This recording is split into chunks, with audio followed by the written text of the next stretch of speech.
They would have, but the current the makeup of the current Christians in Lebanon, who are mainly Maronite or Catholic, they originate from deep in Syria. Oh. They're not from the Lebanese coast, even though they call it their homeland. It's not. They come from northern Syria, and they originate from very, very old Arab tribes. SubhanAllah. So I think that's incredibly interesting. The Orthodox community is different. And their makeup is different in Lebanon. Oh, okay. And there's a lot, yeah. Yeah, and the majority of Orthodox are actually in Christian in Syria, not in Lebanon. Lebanon's about 70% of the Lebanese Christians are Maronite. Maronite Catholics, yeah. So I was my family from Italy migrated to Australia from Italy, most of them, and I went to Catholic school and everything. And a good percentage, because I'm pretty sure 60% of the Lebanese population in Australia is Maronite. Or about significant portion of them, yeah, majority, because they've been coming here for they're Maronites in Australia who are still very proud Lebanese Maronites who have been here for 100 years since the 20s, 1920s, yeah. So not the 2020s. I think like it's a very old community and it's a very well established community in Australia, and a lot of the perception of Lebanese people in Australia is actually not as Muslims, especially for us in the eastern suburbs. But of Maronites. Yeah. There's the first few waves of Lebanese come here were Maronites. Definitely. The first Muslim wave of migration began with the Civil War. Yeah. But Malcolm Fraser was quite generous. I think he led a lot of, he took a lot of. The demographic is also different. A lot of the Christians who came here in the first, second and third wave were from very prominent backgrounds. Yes. So the Mahloufs and the Mahlouf's a big one. Mahlouf, David Mahlouf from Melbourne. But with the Lebanese Muslim migration, they came from the poorest areas. So the demographics were very different from the Christian migration, Lebanese Muslim migration from Lebanon. They came from the poorest regions of northern Lebanon, the most lawless and poverty-stricken. Do you think it has an impact on the huge impact community? And it's defined the community here, unfortunately. So many, like for example, I come from a part of Lebanon that wasn't part of that demographic. Although I'm a Sunni Muslim from Lebanon, but because the majority, like 95% of Sunni Muslims in Lebanon, in Sydney, who did come from that background, they kind of always lumped together. And it does, at least in Sydney, it affects the image and impact because a disproportionately large number of Lebanese are involved in illicit activities and crime sometimes and whatnot, and so it does reflect on the community and the community image.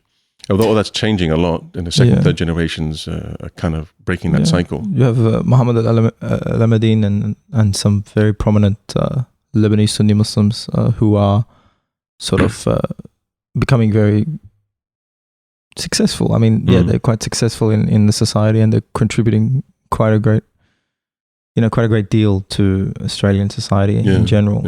And it will change. It will gradually, like it's the same with all of us. I mean, my family are from the poorest part of southern Italy, Calabria. So, they're all also a very beautiful part of Italy. It is. Italy's my favorite country. Really? Yeah. I've got a whole company that specializes in educational tools just to Italy. Oh, wow. That's remarkable. I should check it out. I think they're from very poor and they're farmers, and I think that when they came here and then they had the children were born here, there was a lot of them. Every second one, you see the signs of that kind of trauma that you see in a lot of second generation children who are born, the first generation to be born in the country, where your family are from a sort of agrarian background, from in a completely different culture, completely different part of the world. Things like the system of family honor, which are not really acknowledged even in the 50s and 60s and 70s in Australia, were really sort of not that important in society here, that they stressed a lot, and it caused a lot of difficulty. And I think that that's something that you notice. But then gradually after now Italians have been here 60, 70 years, most of them, completely, sort of at one with the society a lot more. It depends on, I think geographical area plays a big deal. So, you grow up here. I was always Lebanese, even though I wasn't, like sometimes I meet people, they're like, into Lebanese. You could pass off as Lebanese easily. Yeah, I get told, I'm like, la, Itali. And they go, me too, Habibi, me too. It's it. But I was I was thinking about that, and in the States, right, it's different with the Lebanese community. Like the demographic of Sunni Lebanese in the States would be different to the Very demographic different. of Sunni Lebanese, because they would be mostly middle class. Mostly middle class, and they didn't, except for one area in which is Detroit, Illinois, Detroit. A lot of Lebanese from a specific part of Lebanon, Shia concentrated areas of Lebanon, immigrated, and they constitute a significant community there. I mean, in all of the United States, the only place that's equivalent to Sydney, where there's a high concentration of people in a community or a single area, is Detroit.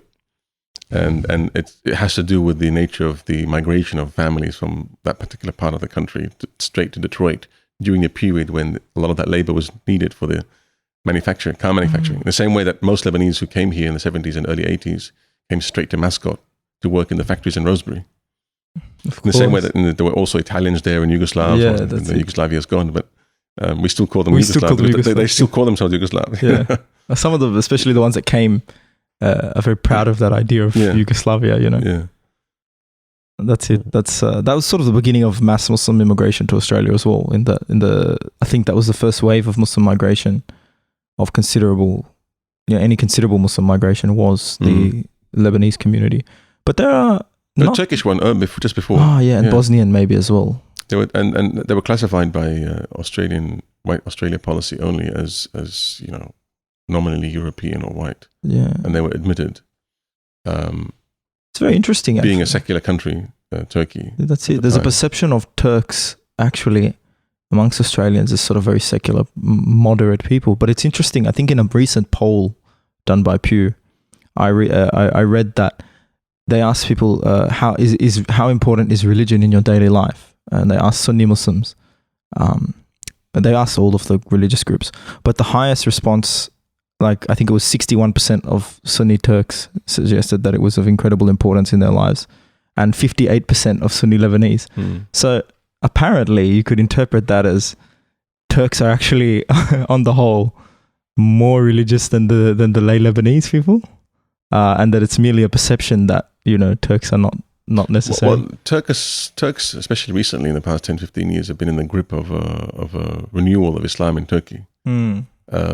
Where their Islamic identity now is becoming something around which a lot of the definition of who they are and their identities kind of revolves around that. With Lebanese, it's still very a cultural thing. Islam is largely part of their culture. And there are a lot of Lebanese in Australia in a phase in which they're kind of ambivalent about that relationship.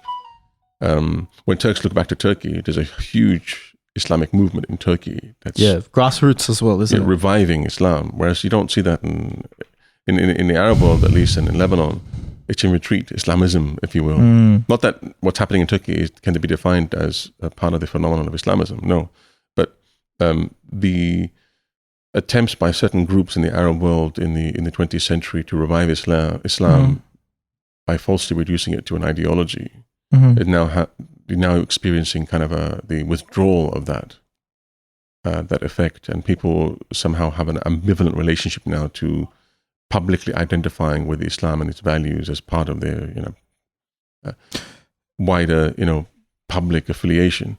Whereas in Turkey, it's the reverse. It's this kind of harmony, as it were, or this balance they found between their emerging Islamic identity and the secular framework within which it operates. Is giving a lot more substance and support to a renewed Islamic spirit, if you will. So in the Islamic world, in Arab world, you have, unfortunately, Islamic movements that got it wrong in terms of how they relate to the state. Exactly. And it created catastrophes, and it's withdrawing. Whereas in Turkey, they've been steadily moving forward because they got that balance a lot better. To be Turk is to be Muslim in a lot of the conception, and it's something that I think with the Ataturk's policies, it was very much like purging the state of and purging the public sphere of Islamic discourse and being Muslim.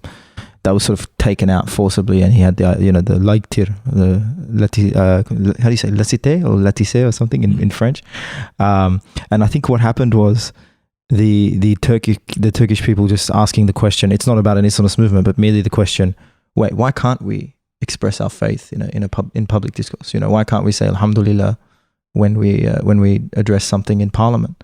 And I think that's the origin of the sort of Erdogan's movement. And I think you raise an interesting point, because I've always got the sense that he's riding a wave. He's not trying to enforce a certain conception on his people. Like that build up of Islamic sort of identity and Islamic revival was something that began quite a while back. And you had Milli Görüş as well in the 80s and 70s, I think, under Necmettin Erbakan. And then, that was suppressed, and then constantly just, any kind of Islamic awakening was suppressed until finally you just had such a big sort of swell of this, and then it culminated in the emergence of Erdogan and the political movement. But I think, in the Arab world, it is a shame that a lot of the Islamic movements have failed. It has to do with the nature of the nation states and post-colonial policies. In Islam in Turkey is associated with embracing and supporting and nourishing democracy, whereas secularism was associated with the exact opposite, the suppression of public freedom. And the Arab world, secularism was associated with military dictatorships. Yes. But Islam's response to it, or the Islamic movement's response to it, was equally violent in some ways, right? And so the dynamics of these two was very, very different. Yeah, it's alright. We can make it like a chill convo. So, but pretty much, because you guys are already in the flow. So I'm like, I might as well just keep it going. That's what I mean. I knew that he would probably be recording the conversation anyway. Oh, because I think I thought it's more organic that way. I just end up because I like to pick people's brain, and I guess it's just keep it going. Natural. It's all good. I think it's important too, and I think it's a lot of quite relevant discussion, because a lot of Muslims, especially born in Australia and also beyond, who are the ones who migrated here, are very interested in the affairs of the Near East and of Turkey as well. And I think that there's not actually a lot of discussions amongst Muslims who are sort of in dawah and sort of have that role in the community as teachers, such as yourself, where about these things, about these developments. I mean, it's important that we acquaint ourselves with the realities on the ground in these countries, and a lot of us are diaspora. So, I wonder though, what you think will happen in Lebanon in the next, and also just in general in the Middle East and the Arab world in the next few. I don't know. That's a very difficult question to answer. What I do know is through my experience with.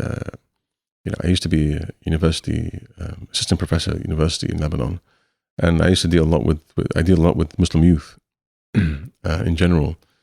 And there is an unfortunate wave of agnosticism and atheism sweeping across the Middle East, which is scary.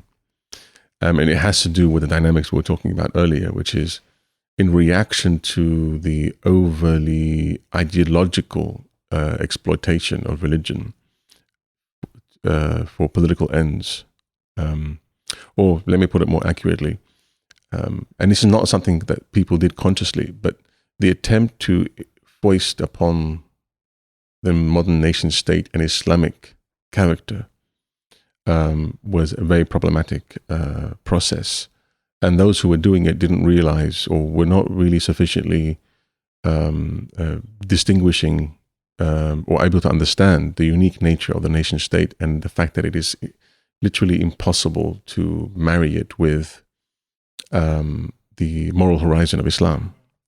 And it's something that Wael Halak has been talking about a lot lately in his book, The Impossible State. And I think he's hit on something that people have been talking about in the Arab world for a very long time. So it's not really a new perspective in that sense, but someone finally wrote about it in English and articulated it really well. And that is... And that's something that many of the big Islamic movements in the Arab world have been trying to struggle with, without really being able to understand what is uniquely modern about the nation state. What's the distinguishing qualitative difference between our contemporary forms of organizing ourselves politically? and socially and economically, and pre-modern ones. And the general problem with a lot of traditional Muslim scholars is that they have an insufficient grasp of what was there before in terms of understanding the spirit of that tradition, and an insufficient grasp of the qualitatively very different world in which we live in today. It's not just a transition from one form of state to the next.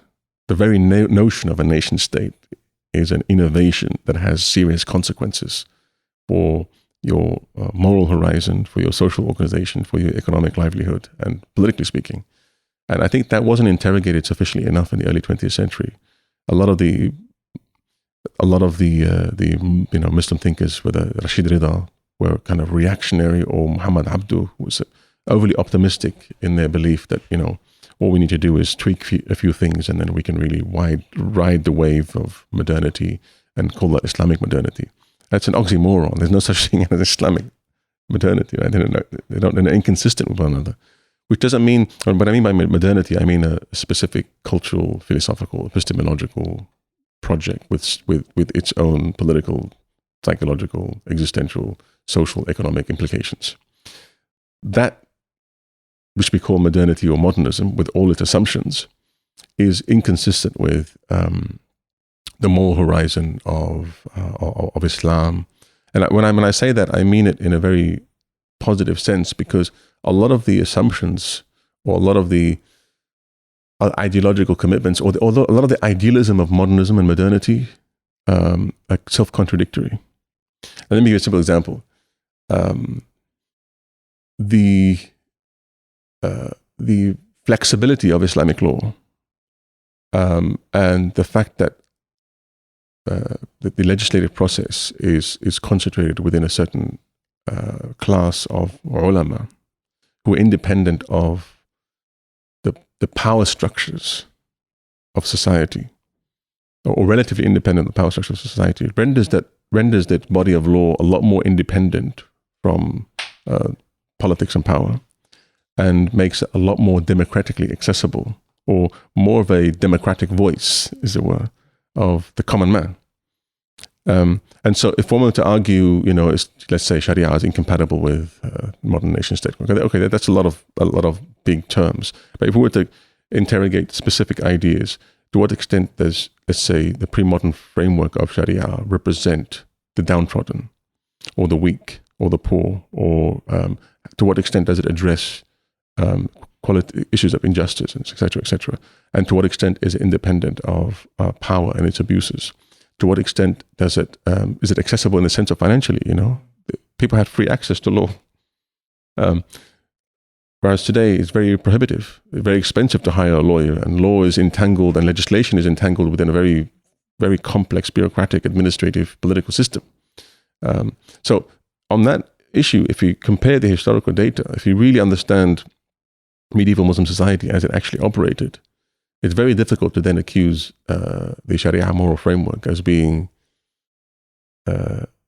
less concerned with human well-being, as it were, or societal well-being. And even if you define that well-being as democratic access to law and access, you'll find that, the modern nation state is deeply and profoundly morally problematic. Mm-hmm. These nuanced understandings and comparisons were not available, or were not possible for the early generation of Muslim scholars, because, as Heidegger once said, modernity and modernism is a tsunami. We're in the grip of a tsunami. You're in a daze. And in the early generation of Muslim scholars, they were just overwhelmed by how fast things were collapsing around them. They didn't really have time or the intellectual space to really evaluate things as they should have been evaluated. And it's not a question of blame. No one can blame them for that. No one could have really evaluated the situation. It takes decades, because modernism and modernity is a very qualitatively different kind of juggernaut of a beast. Mm-hmm. That's just colonizing and eating up everything. And what I mean by colonizing, not just colonizing land and countries, but colonizing the natural environment, colonizing mental, intellectual, moral spheres. It's just eating up everything. It's it doesn't accept an other within its sphere. It only accepts an other within its sphere if it's on its own terms and if it's redefined within its own terms. And so I think we're in a unique position today as Muslims and Muslim scholars given the internal contradictions of modernism, modernity, late capitalism, liberalism, and all these issues. We're in a position to now seriously engage in a constructive dialogue with its hopes, its ideals, its aspirations, and help in the process of healing humanity. Mm-hmm. I know a lot of the discourse out there within the Muslim world, it has to do with confrontations and rejections of modernism and modernity, and that has to do partly with the psychological need to assert our difference and our different trajectory. Mm-hmm. But at the end of the day, we're up to our neck. We're all modern, whether we like it or not. Modern in the sense that we're modernist, know, whether we like it or not. And this is where I think the Muslim world needs more people, more scholars who are able to make this bridge between the essential spirit of what Islam was for most of its history in terms of its values and the principles. And then how do we navigate the difficult, problematic terrain of contemporary thought and social problems and economic problems and political problems by engaging with it in order to heal it, not engaging with it in order to confrontation. It's not about confrontation. That kind of specific approach is still yet to emerge. You had early Muslim scholars who didn't know what was going on, and then you had a generation of Western scholars who became Muslim, who defined modernism, the traditionalists and perennialists who defined modernism as an absolute evil. Which and there's a lot of truth to their criticism. Mm-hmm. I don't have any problem with their assessment of things necessarily, although there are certain ideas that I find deeply problematic, especially the pessimism of the later age, which has no place in Islam. Yeah. We're perpetual optimists. Because we would probably fall into the whole pessimist kind of outlook of. I think that the traditionalist movement was sort of more than any. It was like Western occultism, and it was certainly born out of it was a very dissenting. I think as Abdul Hakim Murad sort of described in writing the Tiger Movement, he described Evola, and he said that he was one of the dissenting voices within modernity, and that's how. And he was one of those sort of occultists, and he was. It was about the ideas of, and obviously I have to clarify because I am Italian and I am a convert to Islam that I have to distance myself from that kind of movement, lest people interpret me as as having praised these individuals. But certainly it was born out of a concern about the way that the trajectory of Western civilization and its abandonment of the ghaib. He's a very interesting author, Evola, but he's not a traditionalist. I wouldn't classify him as a traditionalist. No, he's very fascist, really. Well, I mean, I don't know if that term does him justice either, but he drew on traditional ways of looking at the world, even though there were very idiosyncratic interpretations of them. But then he veered off away from a lot of traditionalist principles. So, for him, he had a very individualistic, Evolian, if that expression. He was unique in and so he was his category of his own. But I mean, people like René Guénon and Saito Senna. Italian, there is actual movement of Italian traditionalists. There is. Dr. Ghilan, Mahmoud Ghilan was actually telling me about them. Yeah. Perennialists. There are. Typically. Yeah, there are. And their assessment, evaluation of modernism, modernity, they're really, because these thinkers, I think these thinkers could not have been but Westerners who have lived collectively and individually the psychic, existential, philosophical catastrophes of modernism. Mm-hmm. And they have been for centuries. They were best equipped to really articulate a profound diagnosis of our modern condition. Mm-hmm. But we need to go beyond that phase now to seriously develop a discourse of healing and therapy. As opposed to critique as opposed to just critique, At the end of the day, look, okay, in the early 20th century, the Muslim world was still largely traditional. Yes. In the beginning of the 21st century, we're now largely modernist. Okay, so now what do we do? We have this wonderful critique, we need to start. We had to move on now towards healing and therapy. And the discourse of healing and therapy is closer to the Quranic discourse, because Quran is very critical, but at the same time, it's very engaging, embracing, and it aimed to heal, convince, transform, evaluate, and and that requires a certain category of scholars who are able to rise to that challenge. It's very difficult. It's very difficult to understand the spirit of a classical tradition, because you have to be really well trained in it, and also be thoroughly familiar with contemporary. We tend to. The reason you have to, I guess, be familiar with the contemporary is because the issue would be reading the tradition through the lens of whatever framework you've adopted through your education and through your conditioning in your place in the modern world. And I think that's the thing. I was going to mention before and ask you about how some of the early Islamist movements, they couldn't conceive that the age of empires was over. And that was all about building some Islamic empire and destroying the nation state system. And that was a lot of the early Islamist movements emphasized that, as opposed to just acknowledging the sort of the incapacity to dislodge the Westphalian idea of the nation state as it's kind of exponentially becoming more rooted and more sort of look at the way they translated the word nation state. The Arabic word for it is dawla. Dawla has nothing to do with nation state. Nation state is the nation state suggests a fixed entity, static entity, state, right? A static entity with fixed geographical boundaries, and a fixed kind of centralized authority and sovereignty. Dawla in Arabic means a form of a dynasty or ruling party that comes and goes. Dawla, that constantly circulates and changes. It's a dynamic notion. So they even translated. It goes to show that we didn't really understand the essence of what the nation state was as a new development in organizing the human condition. It's a radical idea. The idea that all of a sudden now these boundaries stop here, and what constitutes a citizen is not so much belonging to a faith, but belonging within these political boundaries. And the emergence of the nation state was extremely violent, both physically against. I mean, it took centuries for the French to eliminate every other language other than the language of Parisians, which is French.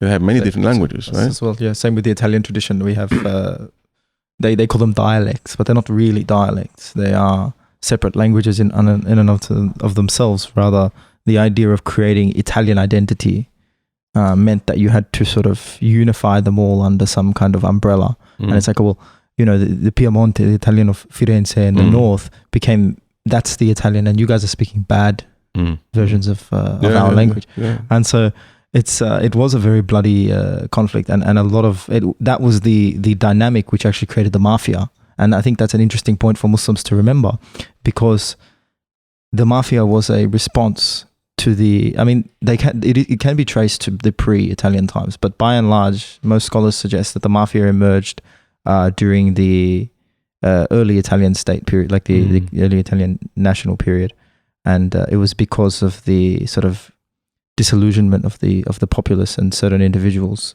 regarding the government the central government in northern Italy. And it's actually an Arabic word. It originates from an Arabic word, the word mafia. I've heard that theory, yeah. And it's because of the Sicilian identity, and being Sicilian has a lot, tied in with being with the sort of greater Mediterranean culture. And my family are actually speakers of Sicilian. But the interesting thing is about how the creation of the nation state led to these movements and led to these kind of sort of violent conflicts on the peripheries. And responses on the peripheries. And I think that, in a way of understanding a lot of the movements in the Muslim world are both reactions and also resulting of disillusionment during this forging. And would you say the world wars, the great world wars, had to do with the, emergence of the system and the continuation of the bloody kind of... Absolutely. Yeah. I mean, Nietzsche talks on several occasions of, I think, if one, I was talking to someone yesterday, and I was trying to explain the idea that believing in God and not believing in God has very serious consequences. Right? People often think, well, you believe in God and don't believe in God, that's a private issue. You can just tuck it away in your private home. And that's Nietzsche thought otherwise, you know. And a student approached me yesterday and said, you know, I've been reading Nietzsche for a year, and I said, okay, you know, be careful with Nietzsche. You have to read him in this following way. And I explained to them that Nietzsche is a brilliant individual who is able to unravel the internal contradictions of the consequences of the decision that God is dead, or that we've killed God somehow. And what he means by that is not so much that God is dead. You know, no one can kill God. The absolute is always there. But the idea that we can continue believing in God is what we've killed. And his whole philosophy is really unraveling the consequences of that. And he speaks of rivers of blood for the next 150 years, enormous economic, social, psychological catastrophes. Because once you remove this central concern, this core idea, it has ramifications in every other field and sphere of human life. Psychological catastrophes, you know, psychosis and neurosis, and social catastrophes, economic, political, relationship to the natural world, the inevitable fall into moral relativism and the consequences of that, etc. There's huge implications for this idea. And so one could say that at the core of these issues and concerns and these catastrophes that have been happening and are happening right now is the core root issue, which is the absence of God. And the secondary issues then follow from that, you know. And those secondary issues are usually identified as the real reason, which by and large they're not, you know. And I don't think a lot of early 20th century Muslim thinkers didn't really see that what was going on in Europe. They still refer to European nations as Christian.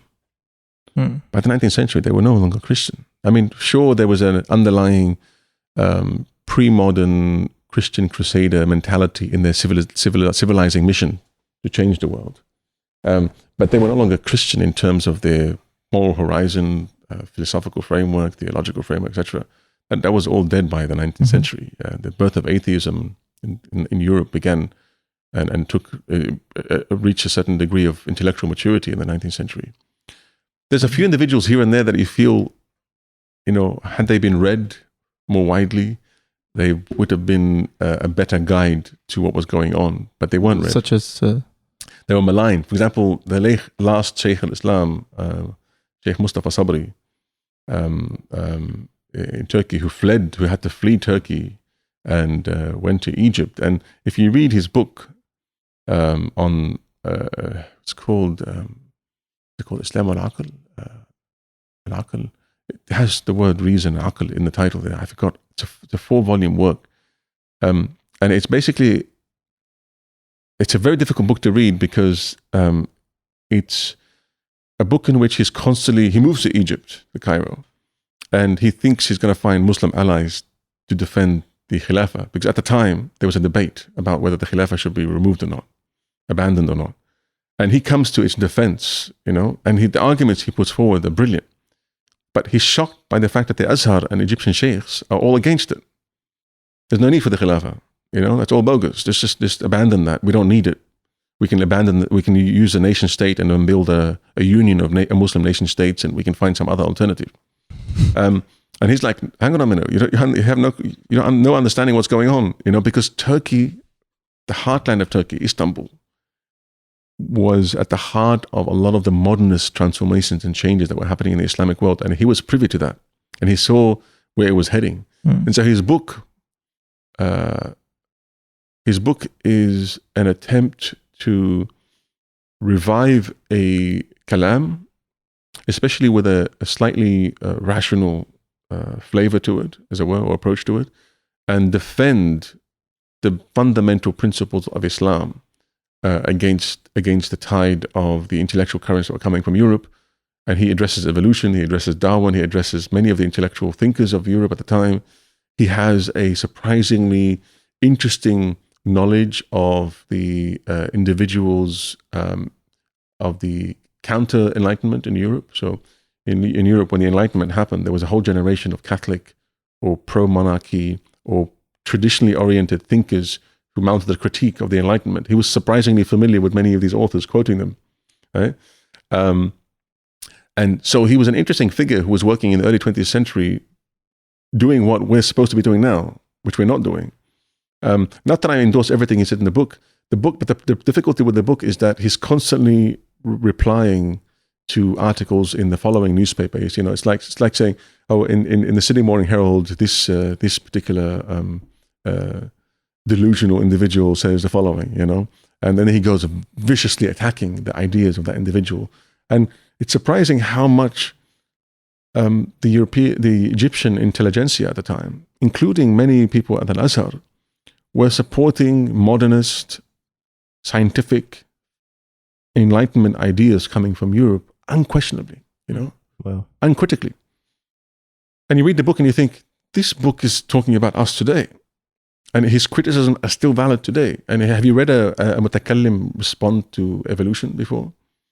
He's doing it in the book, Have you read a mutakallim respond to the Enlightenment ideas of Kant? He's doing it in this book. What were his main sort of responses to those two? I don't really collect all the core ideas, but he's basically he says he take, let's say evolution. He takes them to task and he says, in a very typical kalami regimented manner, he goes back to classical kalam arguments to prove that for example, you can't reduce the causality of, let's say, the causal factor in the development of a human being to a horizontal, historical, purely biological one. He restores a metaphysical dimension to causality, as it were, by restoring, as it were, the vertical dimension to the origins of the human being. So if a human being, it consists of more than just a physical body, if we consist of a soul and a consciousness and whatnot, then there are multiple causal factors in the constitution of the human being. And by no means is the assuming that if you were to say the biological one is the primary one, which is a false assumption, and which is what he calls them the dahriyin and materialists. So he's using a lot of kalami terms to refer to it's hard naturalism. Naturalists and materialists and whatnot. And he doesn't elaborate it too much into a full-fledged thesis, but there's several pages of critiques. And if someone were to edit this book and collect them and organize them and remove all the journalistic responses and unfortunate attacks on, this delusional moron said this and this so-called Azhari who's really a closet modernist, and he says all these things. It's hilarious. Yeah. I read this very long time ago, this book, and it really made an impression on me because here's an individual who was saying a lot of the right things at the right time. By then, the intelligentsia had already been swept away by modernism. The trajectory had already changed. It's already, even in the early 20th century, things were already doomed. And so when you think the Khilafah collapsed, you think, something had already collapsed before then.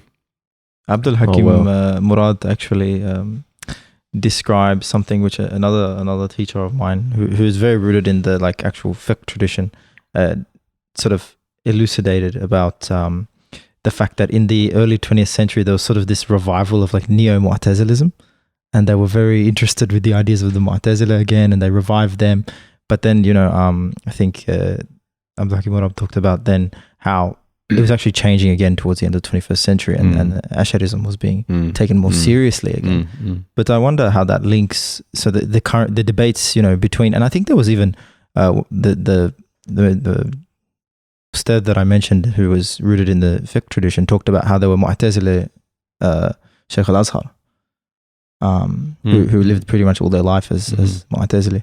And I was interested, to get your insight as to how the Kalam debates and the discussions between, the mutakallimun of the Sunni tradition, such as Ghazali, and the interactions with the philosophers, mirrors the kind of discussions between these two camps in the early 20th century and beyond.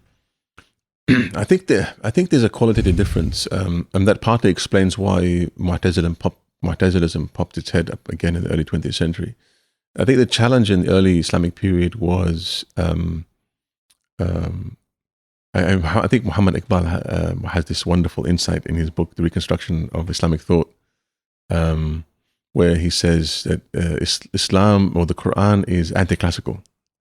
And what he means by it, that the Quran is essentially not really consistent with a classical Greek philosophical outlook.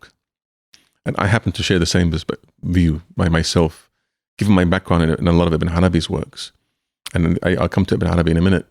But I think, but in the early period, Muslim thinkers found themselves confronting and responding to a lot of Christian, Jewish theological criticisms and engagements with the Quran and Islam. And given the Mu'tazili project of translating a lot of the philosophical works into Arabic, and what happened was that they were genuinely attempting, and these are well-intentioned people, Mu'tazilis, and even the most pious extreme people as Mu'tazilis, well. very pious individuals who were engaged in da'wah, and they felt the best way to respond was to engage in the kind of rational interpretations that met the challenge head on. The problem with that was that it was ending up developing an intellectual tradition that was seemingly inconsistent with what the Quran was actually saying, which they didn't see.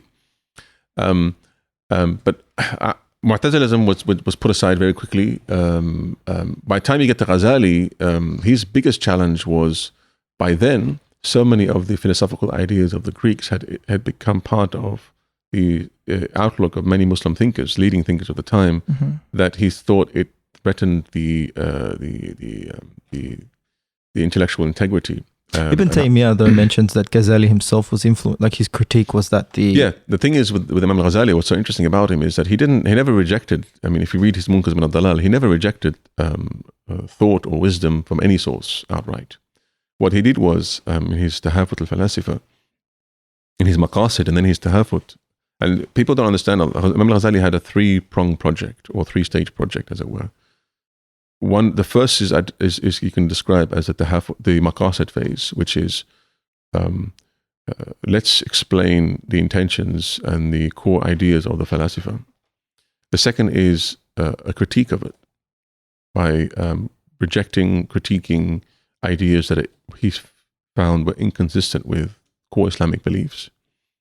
And the third was then reconstructing philosophy or philosophical theology that was now more in harmony, and whose epistemological framework was a lot more humble and modest. And what I mean by that is the following.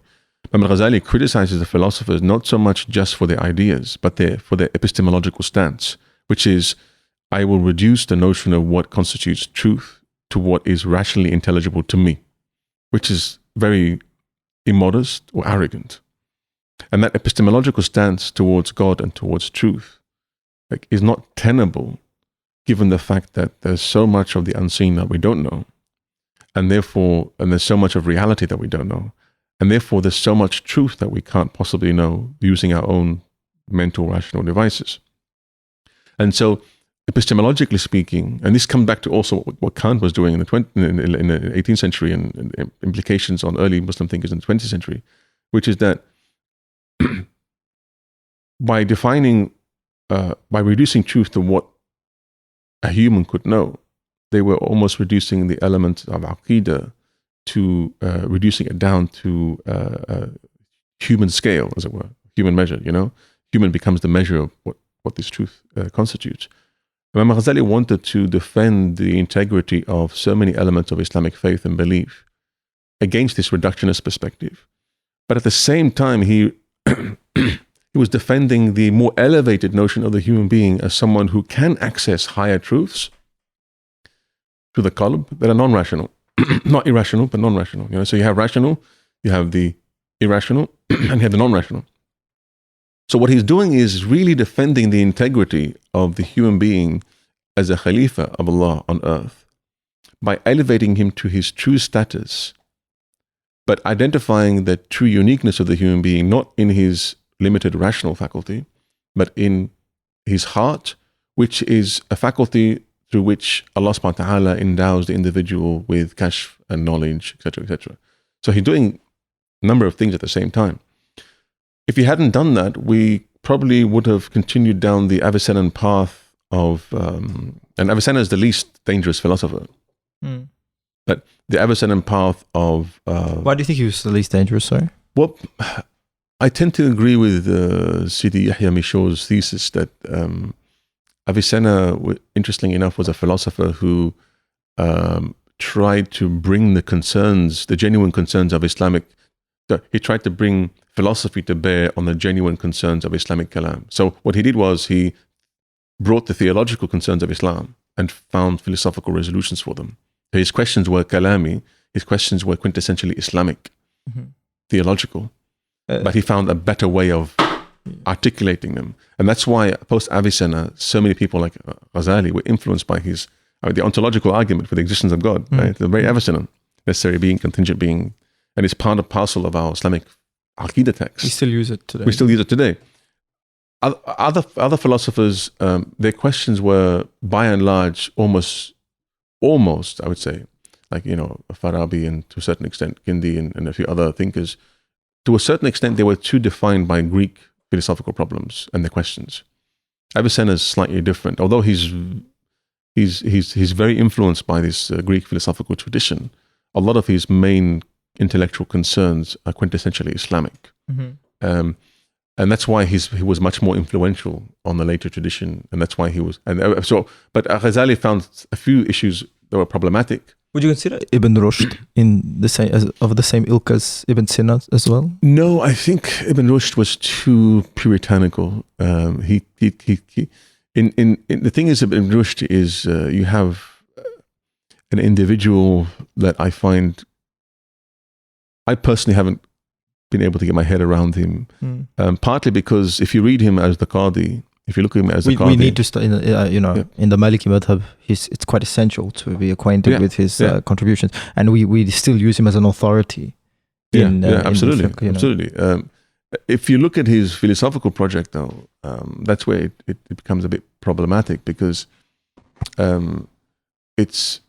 he's closest to a pure Aristotelian as you can get in the Islamic tradition, and his criticism of Ghazali and many of the other philosophers is that they just they incorporate too many non-Greek elements into the interpretation of Aristotle. He really saw Aristotle as the muallim, the first teacher, muallim al-awwal, and he took it, I think, too seriously. And being a jurist, this stringent kind of disciplined legal reasoning, well, Aristotle lent himself very well to that kind of thinking.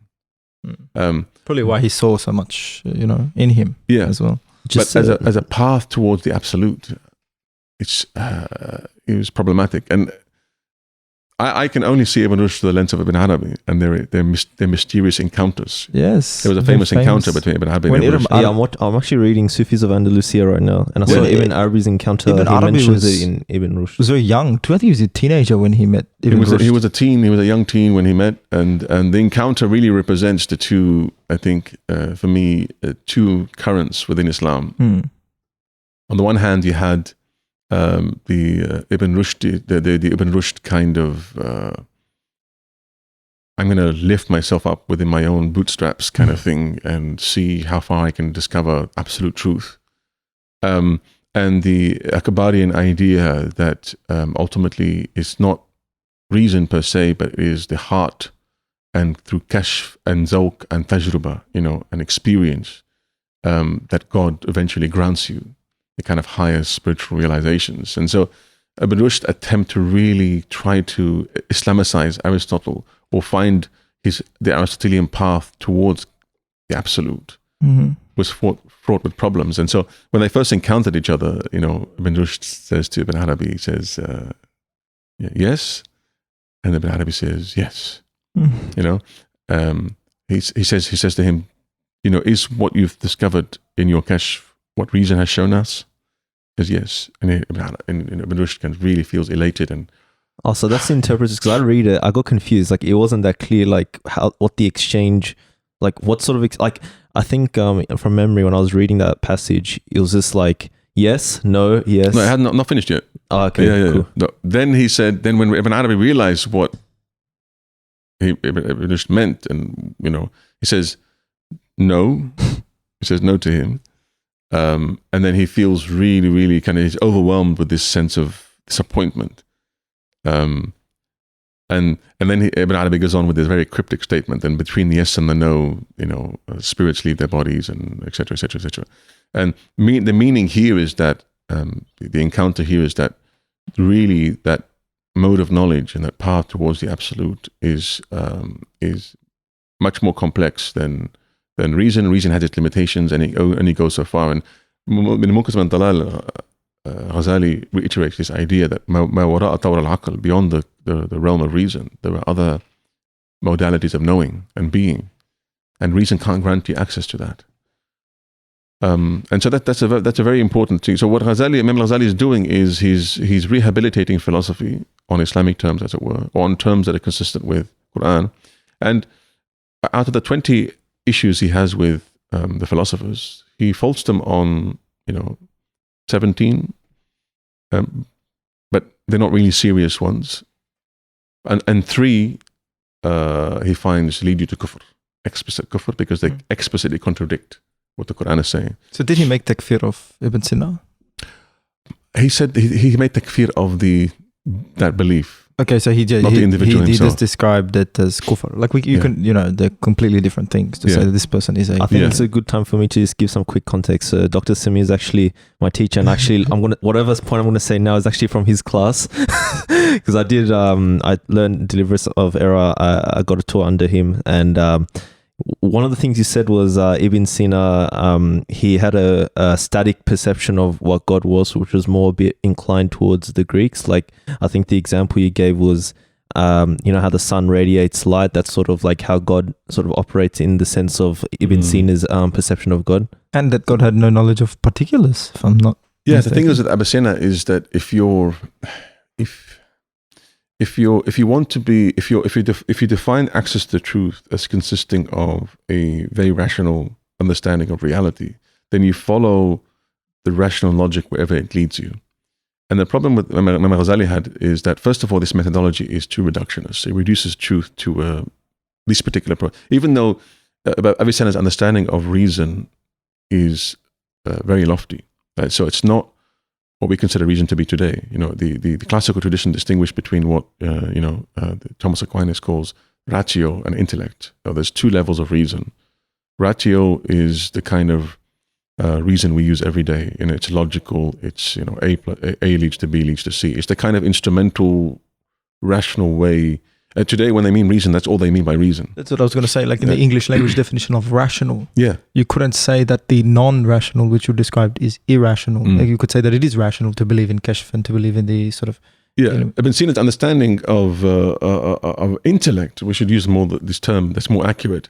Intellect is a faculty that is somehow within us and not within us, and it's that link, the divine spark within us, that leads us ultimately through.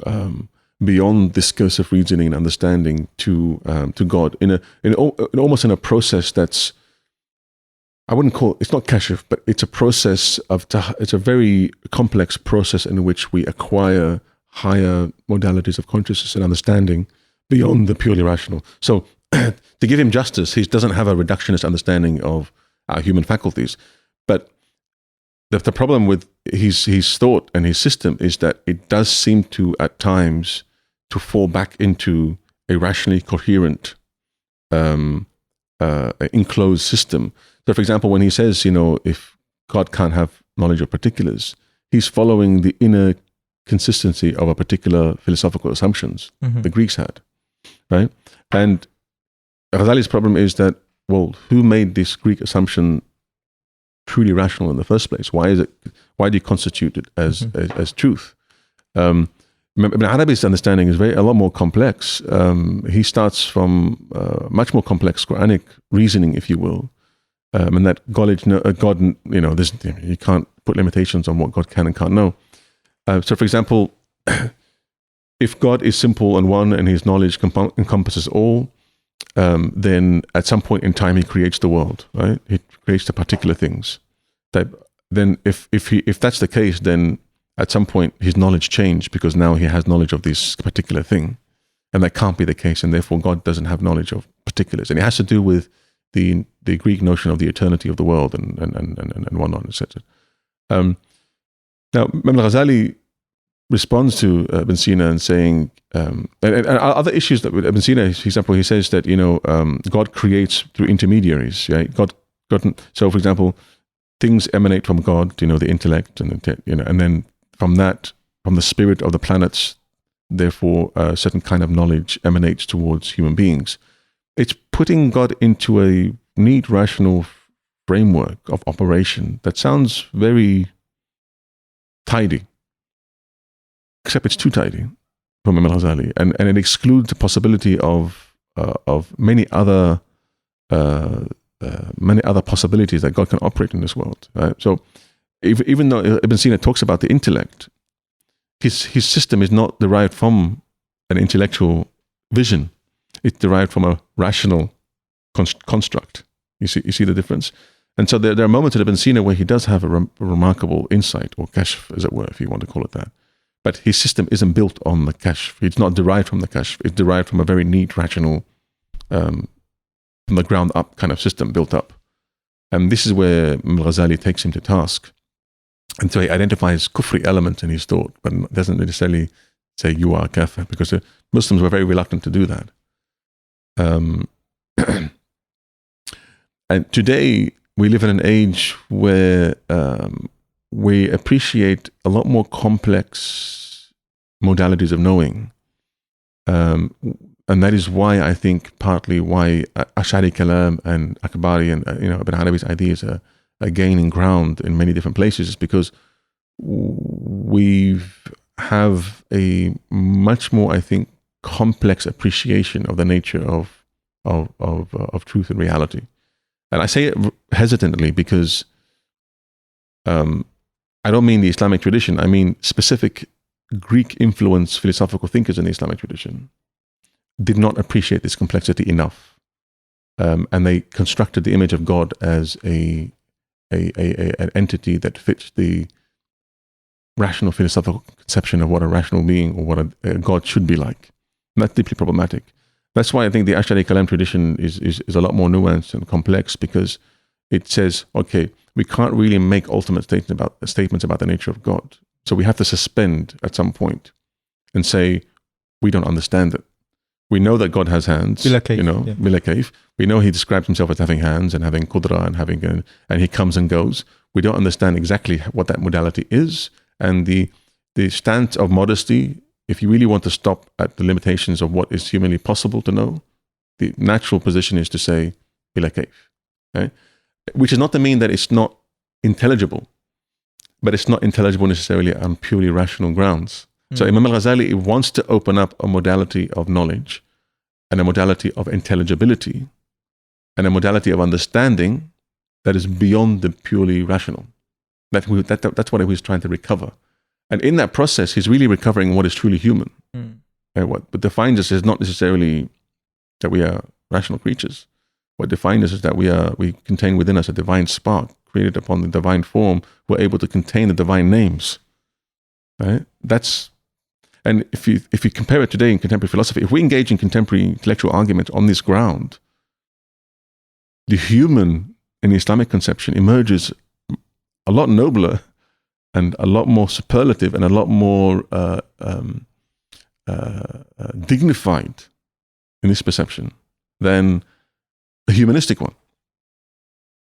That's the level, that's the angle we need to start engaging in dialogue, as opposed to saying, it's inconsistent views don't fit together, and that's the end of the story. Wouldn't you say that, like, in some areas, like, I know the Ash'ari approach is more like we have to kind of suspend judgment because we can't use like our terminology to define Allah, because Allah is a lot bigger than how we kind of fit him into the category, like, for example, hand and all that. But then in some areas, like, for example, in like one of my classes I took, teacher was telling me, even like in the Ash'ari thought, where it's like to the point where it's like describing purpose or reason and attributing that to Allah, that's kind of if you use that kind of terminology as well, it's kind of portraying reason and purpose how we perceive it. So it's best not to kind of put that label or words or terminology and use it to describe Allah's kind of purpose or reason, and that we shouldn't do that. Wouldn't you say in that aspect maybe it's a bit going too far, because then you're kind of going into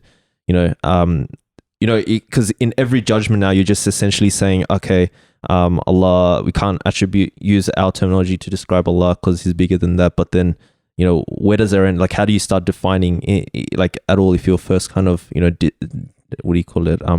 Well, the thing is, you're asking a question of, you know, where does our knowledge or capacity to understand God begin and end?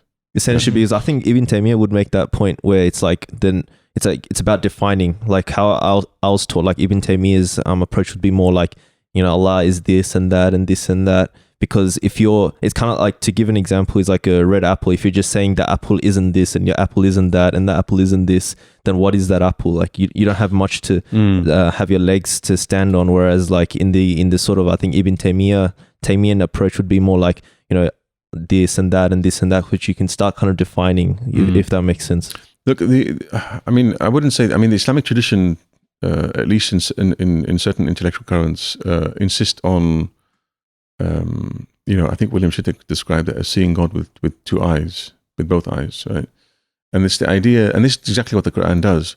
It's the idea of simultaneously looking at God through the perspective of tanzih, and then looking at God through the perspective of tashbih, which is exactly what the Quran does. لَيْسَ كَمِثْلِهِ شَيْءٌ وَهُوَ السَّمِيعُ الْبَصِيرُ. One verse really encapsulates all that.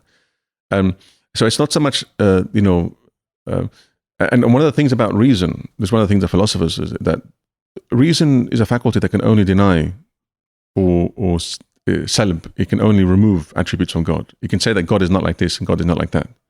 But then you end up with a God that's so abstract and unknowable that is you can't unrelatable. Yeah, that's my point. Yeah. The perspective of tashbih is one that positively gives God certain attributes, but I can't give him attributes for myself.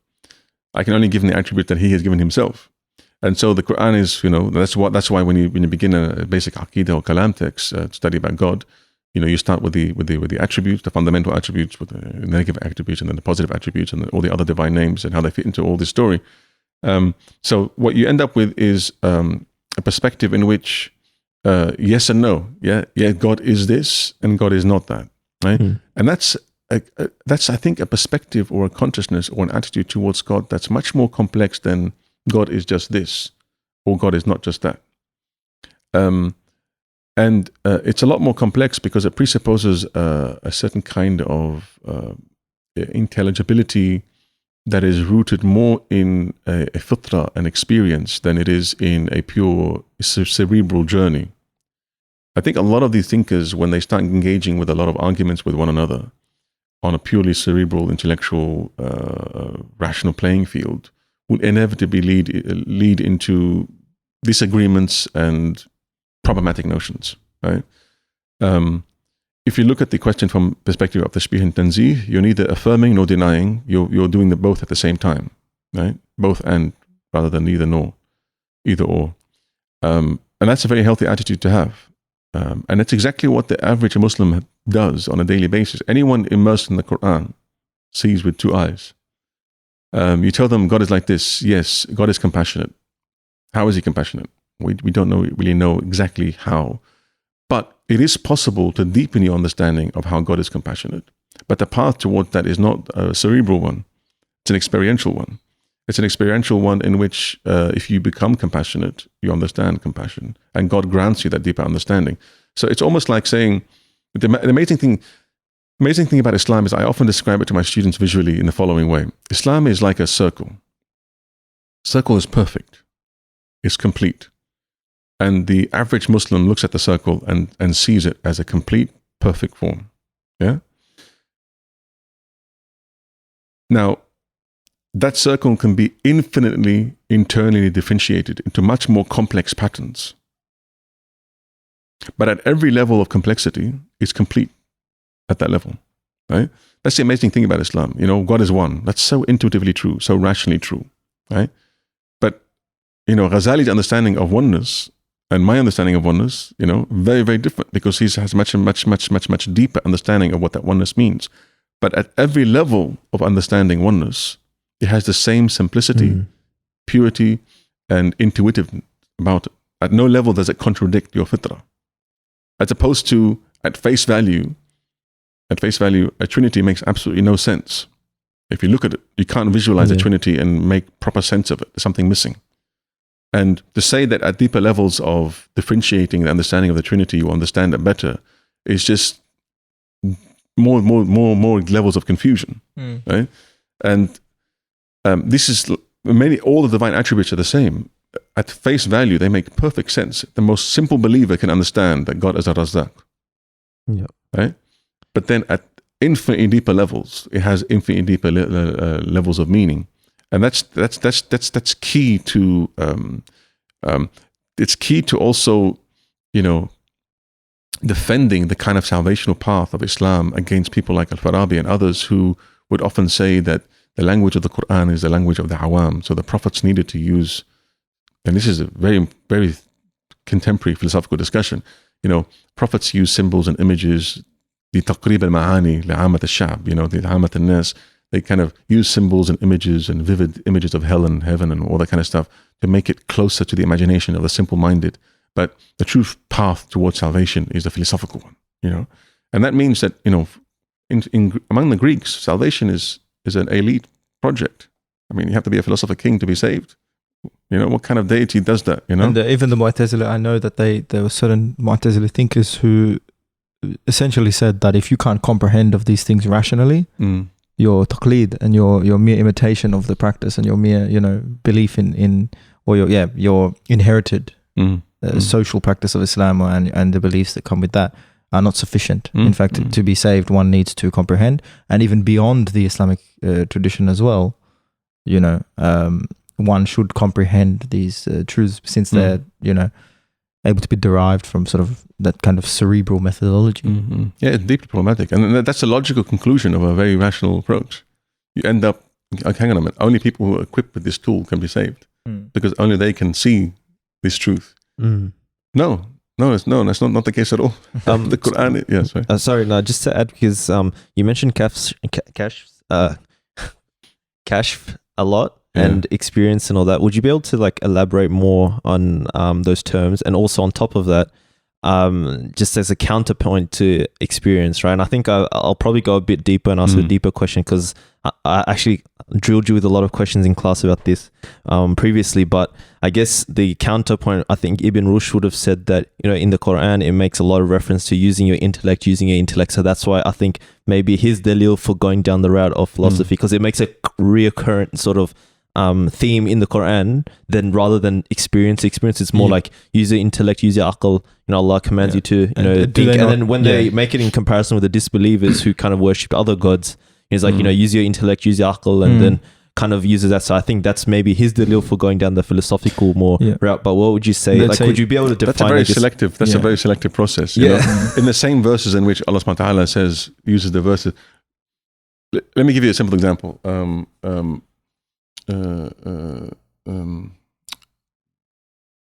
إن في خلق السماوات والأرض بسم الله الرحمن الرحيم إن في خلق السماوات والأرض واختلاف الليل والنهار لآيات لأولي الألباب الذين يتفكرون في خلق الذين يذكرون الله قياما وقعودا وعلى جنوبهم. Oh God, how can I forget this verse? على جنوبهم ويتفكرون في الذين يذكرون الله قياما وقعودا على جنوبهم ويتفكرون في خلق السماوات والأرض ربنا ما خلقت هذا باطلا. I hope I got the verse right. This verse involves the following: look, feel, think, contemplate with your heart. All the Quranic verses. Imam Razi, Fakhruddin Razi had this wonderful description in one of his texts. And you find it throughout his tafsir of the Quran, where he talks about the Quranic discourse addresses the entire human being. It never only exclusively addresses your brain or your body or your heart or your mind or your feelings. It's simultaneously working at different registers, right? Because we are complex creatures with multiple levels of reality within us and multiple faculties of knowledge. And if we bear that in mind, Ibn Rushd must have been very selective when he chose these verses, because first of all, the first argument that can be made is, who said that aql means what you think it means? Is aql defined as Aristotelian reasoning or syllogism? That's a huge leap. That's number one. Arabs didn't know Aristotelian syllogism. Yeah, So what does that mean when it addressed the Arabs with the word aql? You know, we still haven't done to this day, a survey of the meaning of aql from the Quran through hadith to the present time. It would be a mind-boggling project because it changes depending on the authors you're reading. So that's the first thing. What is aql?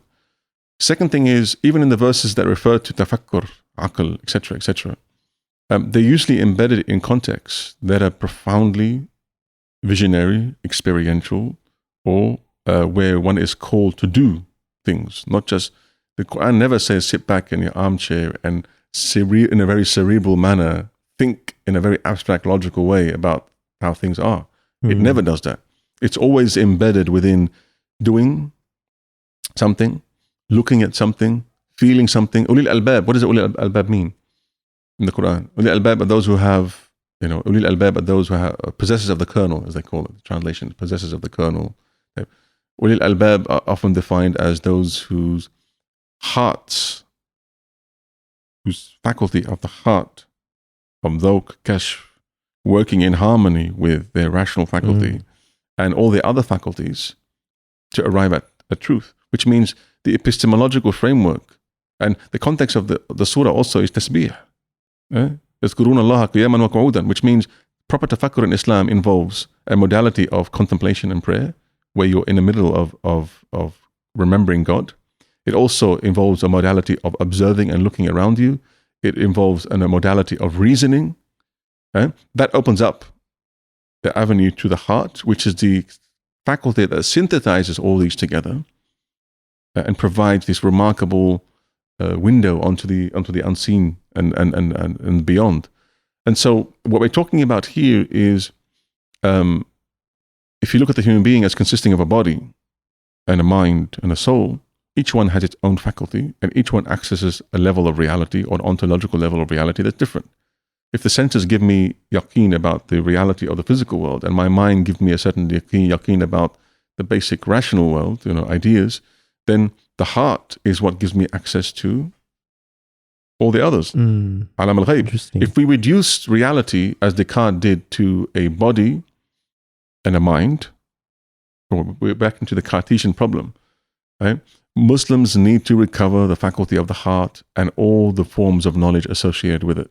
And that has to do with contemplation, prayer, dhawq, kashf, and all the other terms. Could you explain like what dhawq and kashf is? Dhawq and kashf, well, they're different terms, but dhawq basically means, okay, let me give you an example, which I do with my architecture students.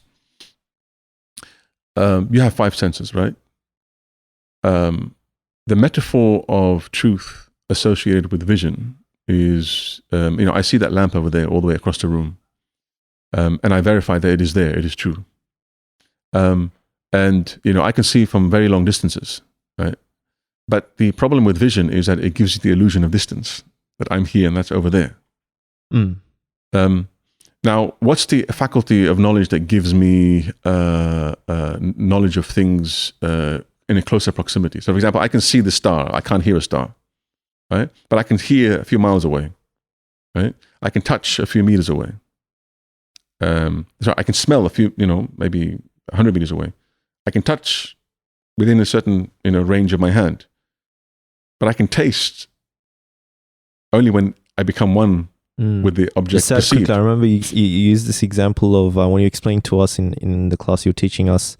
I think it was an orange. Like you touch an orange is like honey. I guess the philosophers honey, honey. Like philosophers, you can like examine and categorize and touch. And then, do all that and examine and observe. But then when you taste it, it's a different experience. Yeah, I mean, Imam Ghazali says in one of his books, he says in Ayyuha al-Walad, he says to one of his students who asked him, can you write a treatise explaining to me the nature of the sexual act, consummation?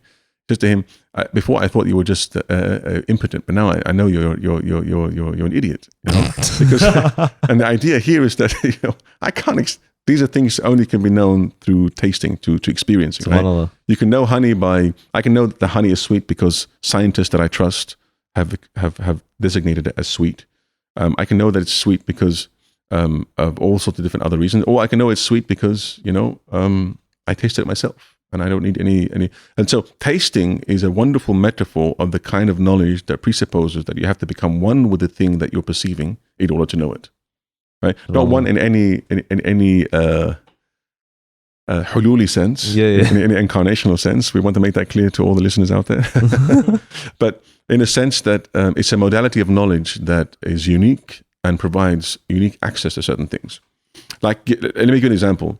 In the Islamic tradition, a proper understanding of justice or compassion, for example, is not just, you can define compassion philosophically speaking and you discuss it endlessly. Okay, that's fine.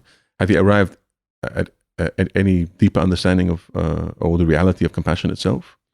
When you become compassionate, you truly begin to understand Ar-Rahman, the compassionate one, right? No amount of speculation. So we come back to the argument we were talking about earlier. No amount of rational speculation on the nature of the divine name, compassionate one, that the Mu'tazilah engage in, can get them any closer to its reality, because it's not a reality that it's a concept or an idea. It's a reality that pervades the very fabric of existence itself, and I can only know it if I experience it or I become it. And so you go back to this idea, which is a pernicious idea in 20th century thought, which is inherited from Kant. The idea that I can only know something, or I would only believe in something or know it if I can rationally comprehend it. Right? But there's also the important argument made in Ghazali and many other texts that I can only truly know something if I become it. And when I become it, I develop a deeper understanding of it. So in one of my courses, I explained to the students that Imam Ghazali always says that knowing something is one thing, but the point is to become it, right? So Tawbah, but you have to become a repentant person. And the way you do it is through doing repentant acts, right? You repent and you do so. And so this knowing, this piece of knowledge through action, through amal, becomes a reality, your ontological mode of being. But this new ontological mode of being now has elevated it to a level where you have a higher understanding of repentance. And through further acts of repentance, you gain an even deeper, being repentant, right? It goes back to also Iman. Prophet ﷺ defined Iman as something that's not just, you think about it, articulate, but something that articulate on the tongue and your limbs actualize. And why? Because when you have Iman in God, okay, that's one thing. When you do actions that reflect this Iman, you become a mu'min. Becoming a mu'min, then you attain a higher level of understanding of Iman. Through further actions, you become even a deeper mu'min, and then this virtuous circle continues.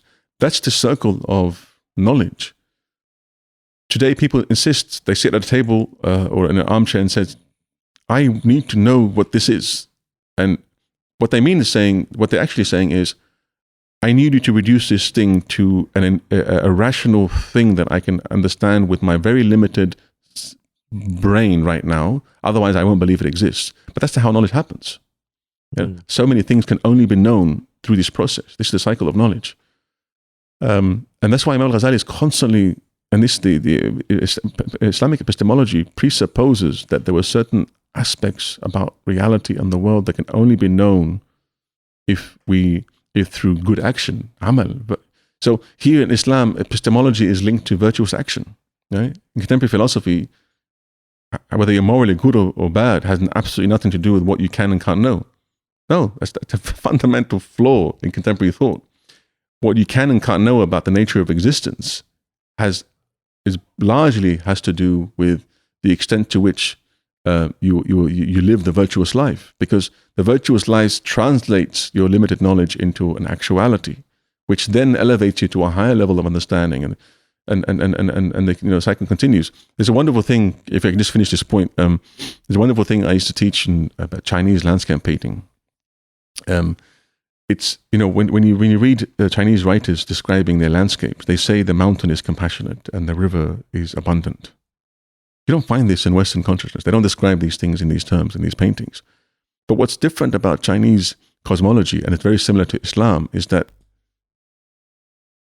the divine attributes, let's just speak in Islamic terms, the divine attributes are not attributes that are only located or situated within humans, right? They're not humanistic or anthropomorphic.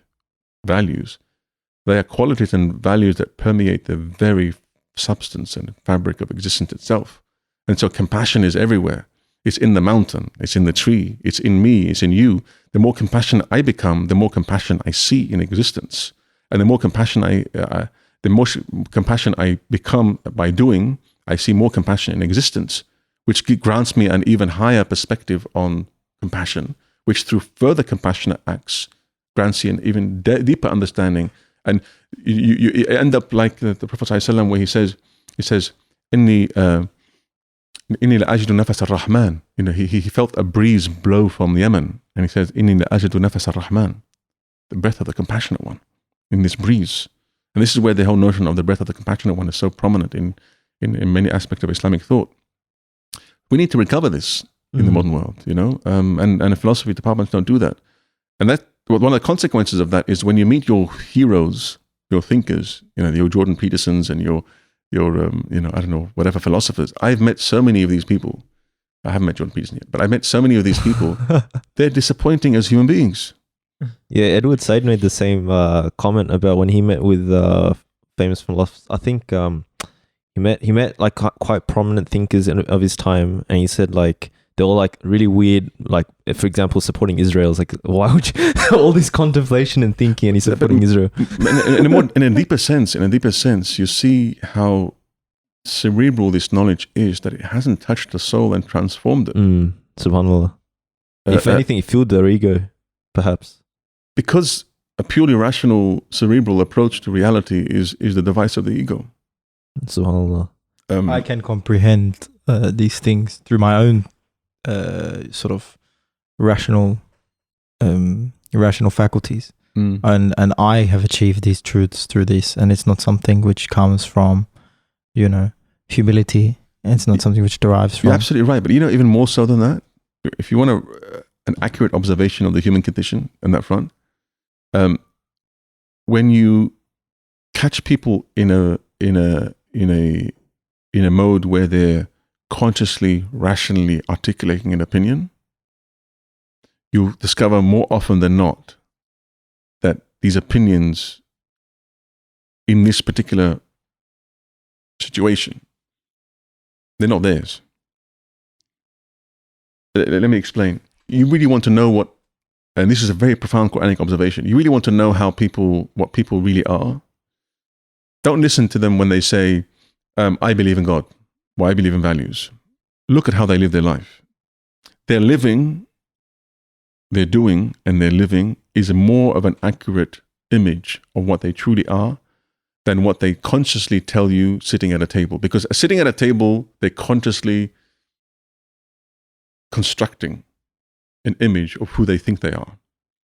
And if they're rationally defending an idea or articulating it, they're mustering all the intellectual resources they have and all the books they've read to either defend their position in front of you or construct an image of themselves that they want to present to you, either to maintain their social standing or to just maintain their image or to project a certain image about themselves. That has absolutely nothing to do with what they actually really are. Because deep down, they may be like those in the Quran who describes وَمَنْ أَظْلَمُ مِمَّنْ اتَّخَذَ إِلَهَهُ هَوَاهُ. Who is more ignorant or who is more unjust or who is more immersed in darkness than he or she who takes their egos, their desires as their deity? Ask any person, I'll tell you, I don't worship except God, or I don't worship anything. No, we all worship something. Right? And I don't care what you consciously articulate to me, because if your life reflects that a dollar is the sun around which all your being revolves, then that's a more accurate representation of who you truly are. Not who you consciously tell me you are, because your ego and persona is projecting a certain image of who you want people to see you and who you want yourself to see, the image you want to see yourself in. And so therefore we're walking zombies. Yeah. We're completely unaware of what really truly defines the very core of our being. It was interesting because I was watching a talk between Hanzo Tsoutsos and another guy. I think he's like a philosopher, like I think non-Muslim, but it was really interesting because that non-Muslim was like he hates the kind of ardent, kind of hard atheist type, and it was really interesting. The point he was making was like, if you really have a belief, don't look at what you say, see it through their actions. So then that kind of reminded me of, how I guess you define like a believer versus just a Muslim that's kind of saying the Shahada and not kind of following through with it. Like a belief is something that you really, firstly, you believe it wholeheartedly and you follow through it with action. Like, for example, like, there's Muslims that obviously like we have to pray 5 times a day and this and that. But if you really want to, gain those rewards and believe in what you believe in terms of the hereafter and, being accountable for your actions, you'd be doing tahajjud, you'd be doing this, you'd be doing dhikr in the mornings, all this sort of stuff. Like it's kind of a reflection of your belief. And I guess that's how Allah sort of judges as well, right? Like that's one of the criteria he said it as. So that's what, like when he said that, and it kind of reminded me of all this kind of, the Islamic tradition, how subhanAllah, like it's just that it's kind of so articulated so well that, the fitrah will understand it. Like it doesn't like people will get it without me kind of going into a long tangent about it. It's very simple. If you believe in something, you'll follow through it with it. And I just, before I lose you on the point on experience, I had a really good question. Someone asked me through the Facebook, right? We have listeners already? Yeah. He was because mashallah, they were because you did a series with Cambridge Muslim College about Surah Al-Kahf and all that. Yeah. And he's one of the guys that regularly listen to your talk. So he said I hope he discusses psychedelics and the difference between psychological and spiritual experiences further, because I found this elaboration on the topic fascinating. I know you talked about this in the class, and we did, but there is a sort of, I guess, quagmire, if you can call it that, so, those kind of hippie spiritual types, like, I don't know, they go like raves and parties and this and that, and they, maybe not even that, they just like take these psychedelics and they get these kind of spiritual experiences, and a lot of people are like, they transform their lives and, they even experience God. Like some of them would, I've heard, accounts reading online. So, and then at the same time, we're speaking about experiences and this and that. So how would you differentiate the sort of two experiences, and how do you, draw the line? What I was trying to explain in that, I don't even know how in the course, the CMC course, we got on the psychedelics. I think it was a question for someone posed. I think it was me actually, or mine, someone else. I think I asked it like his question and answer. But anyways, yeah. But what I was trying to explain, okay, let me explain it differently. What I was trying to say is that drug-induced or psychedelic experiences can be meaningful, and they can be experienced by the individual as overwhelming. What I was trying to differentiate is the realm from which these experiences come from.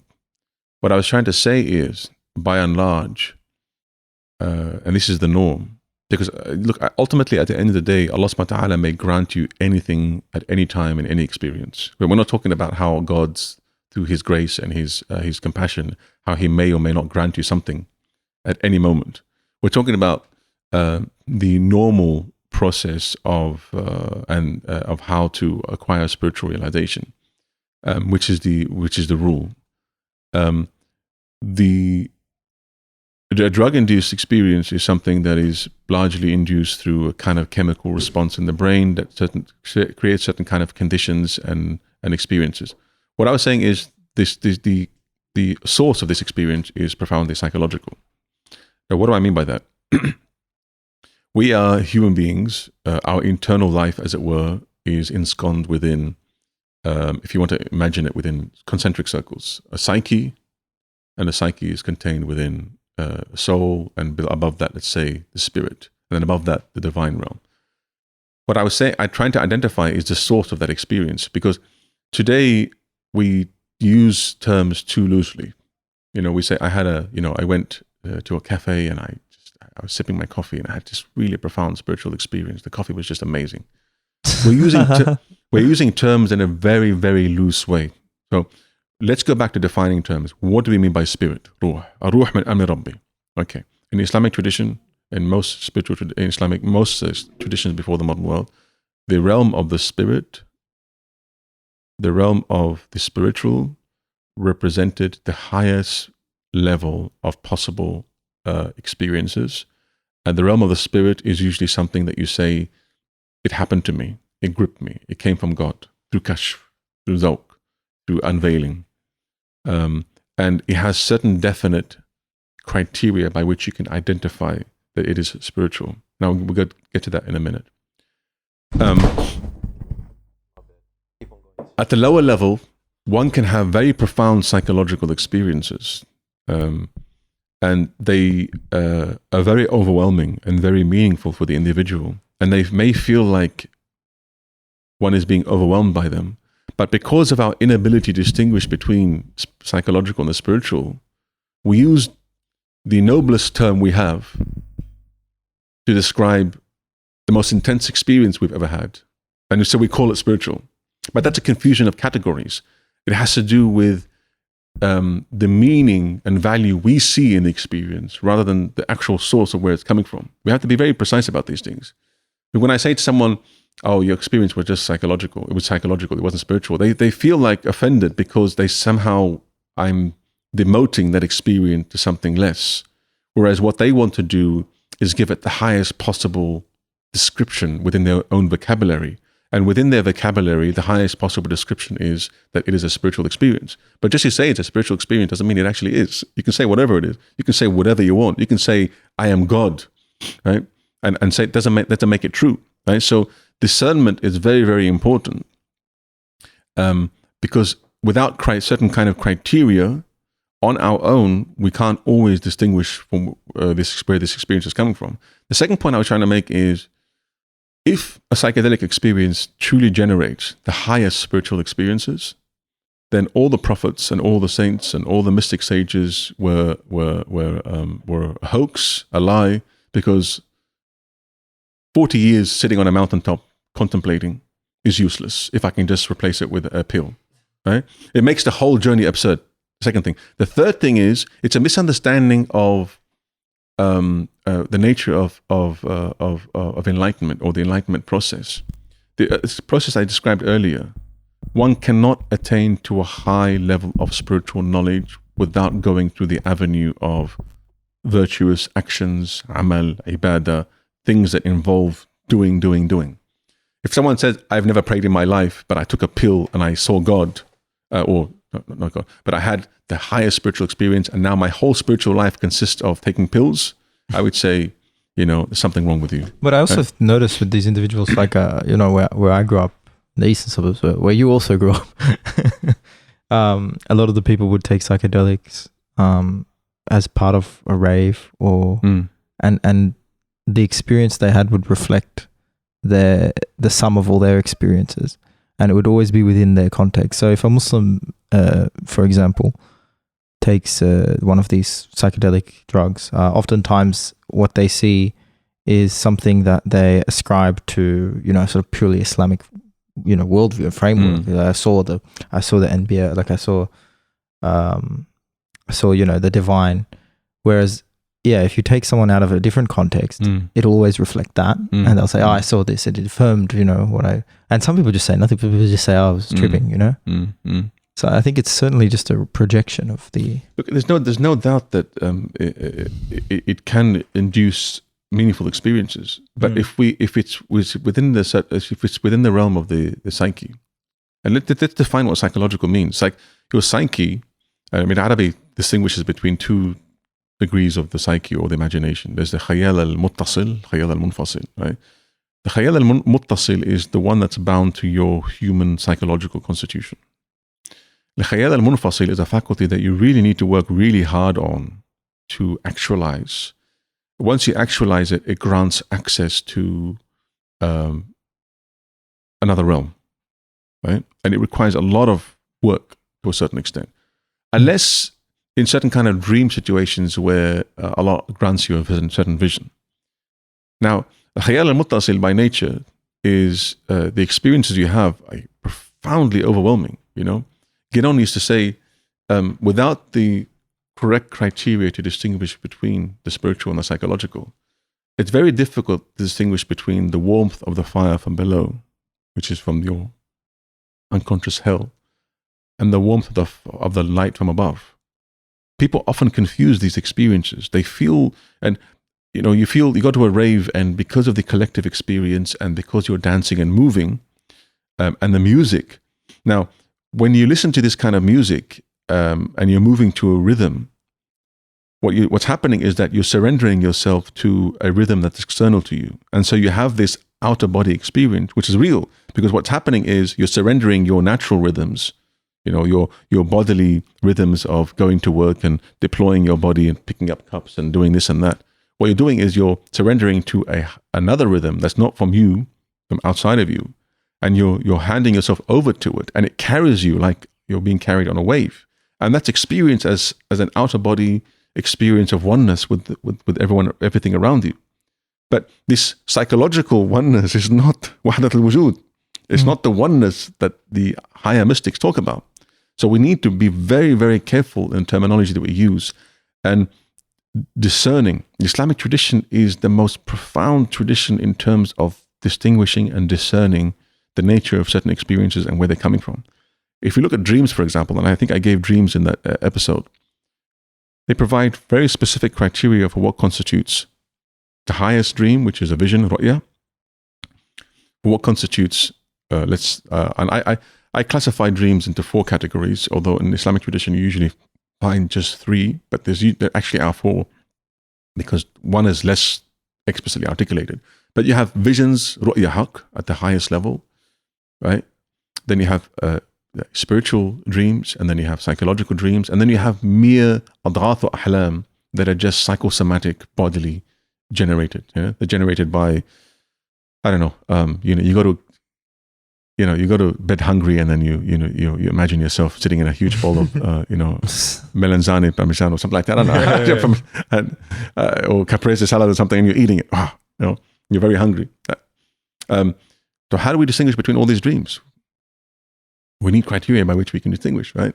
So, for example, the ru'ya haq, the vision, has a criteria, and then it has to do with, Ibn Sirin, when he used to sit to interpret certain dreams, he used to interrogate the person for hours and days until he sifted through the various dreams and would go now just towards interpreting what he determined to be now a vision, a ru'ya haq. Right?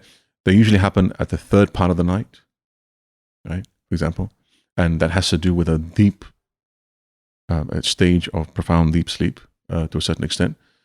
Just before Fajr, right? And that's why in Islamic tradition we're called Ahl al-Layl.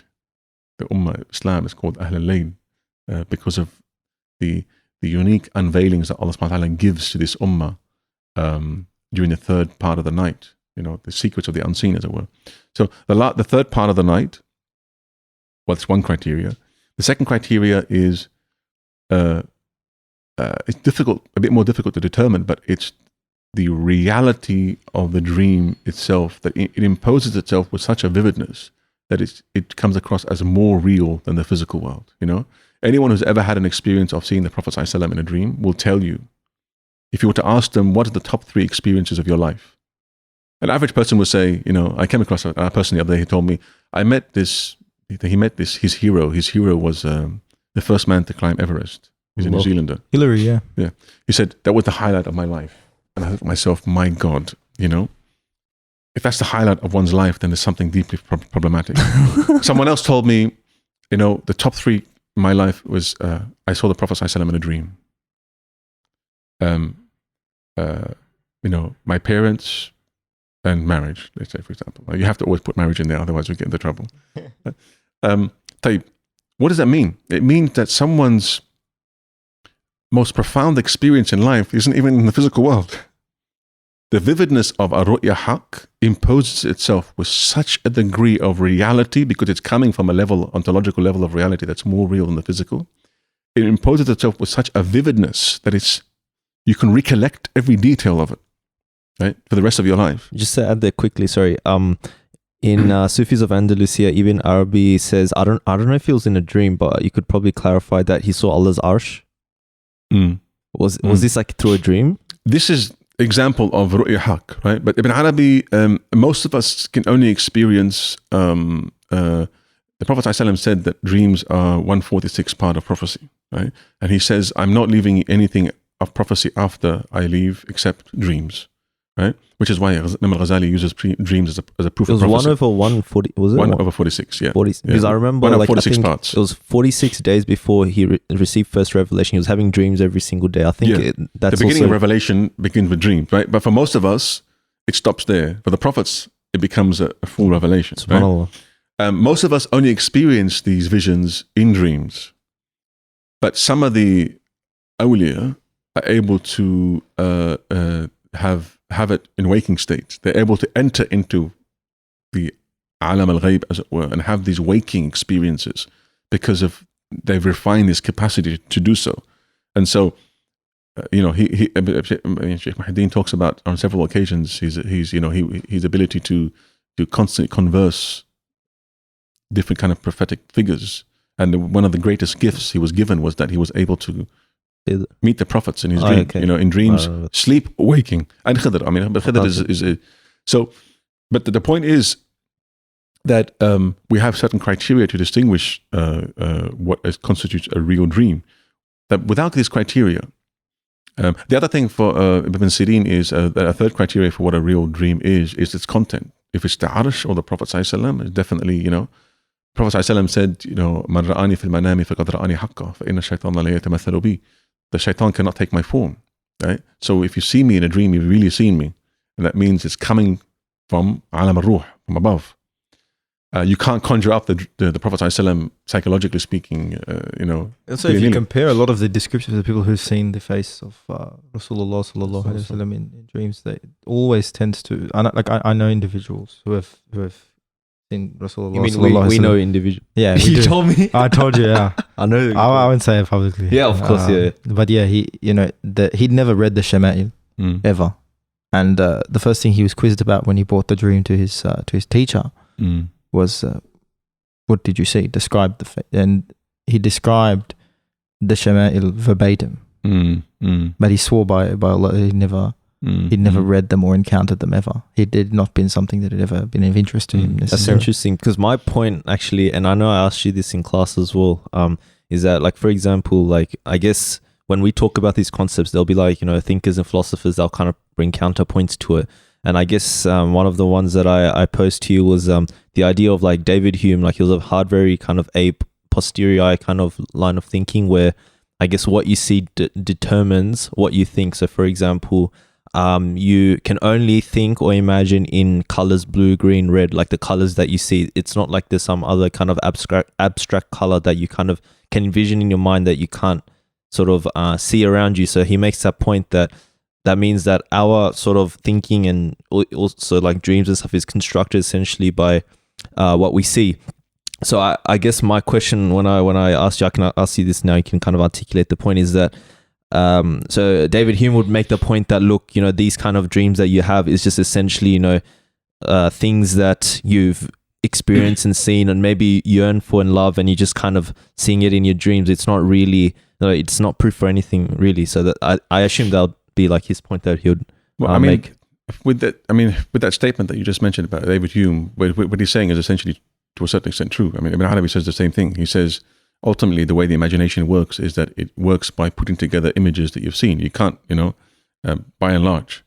And so, but saying that I can only see something within the image, I can only see something within the forms or images that I've already seen does not negate the reality of that thing that's appearing within that thing. You know what I mean? Yeah.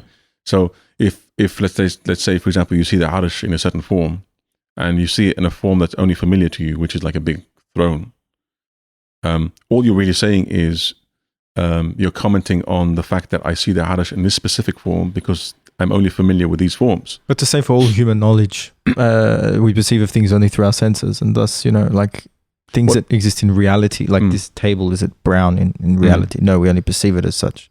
And so everything is only through everything in reality, not dreams, But there's another thing that, David Hume misses, and that is there are certain things we see that we've never seen before. And this is verified by true dreams.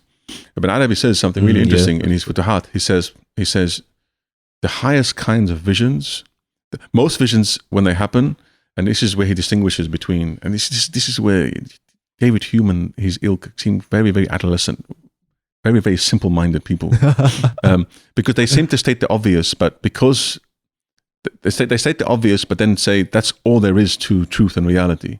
When in people like Ibn Arabi and other traditions, they're made of observation, but they know exactly where its place fits, right? Ibn Arabi says there's a difference between shuhud and ru'ya, right? Shuhud, witnessing, and vision.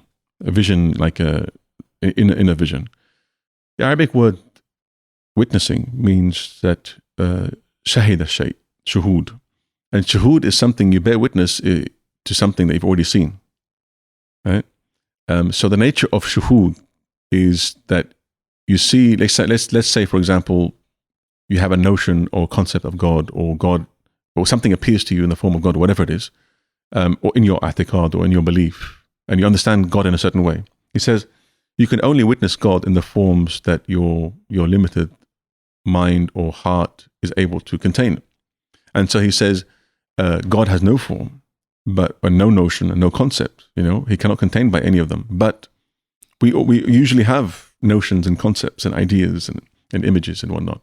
And he says the nature of shuhud is that it's an experience, a visionary experience where you witness God in the form that you already have of him, right? But what you're saying here is that what David Hume seems to be saying is all you're witnessing is a construct of your mind, right? But that doesn't follow from his argument. The fact that you sometimes you can only witness things in forms that you've seen before only says that whatever it is that you're seeing can only manifest to you in forms familiar to you, right? Doesn't mean that God exists or doesn't exist. Yeah. The second argument, Ibn Arabi says, a vision, and this is the way he describes it very beautifully in the Futuhat. He says, a vision is when you see things like a child's first perceptions they've never seen before. You have no register in your experience of perceiving that you can compare it to. And anyone who's had the highest experience, like Prophet ﷺ was asked, did you see Allah subhanahu wa ta'ala in your Mi'raj? He says, how can I gaze upon him? It's light. He couldn't describe what he saw. Very difficult.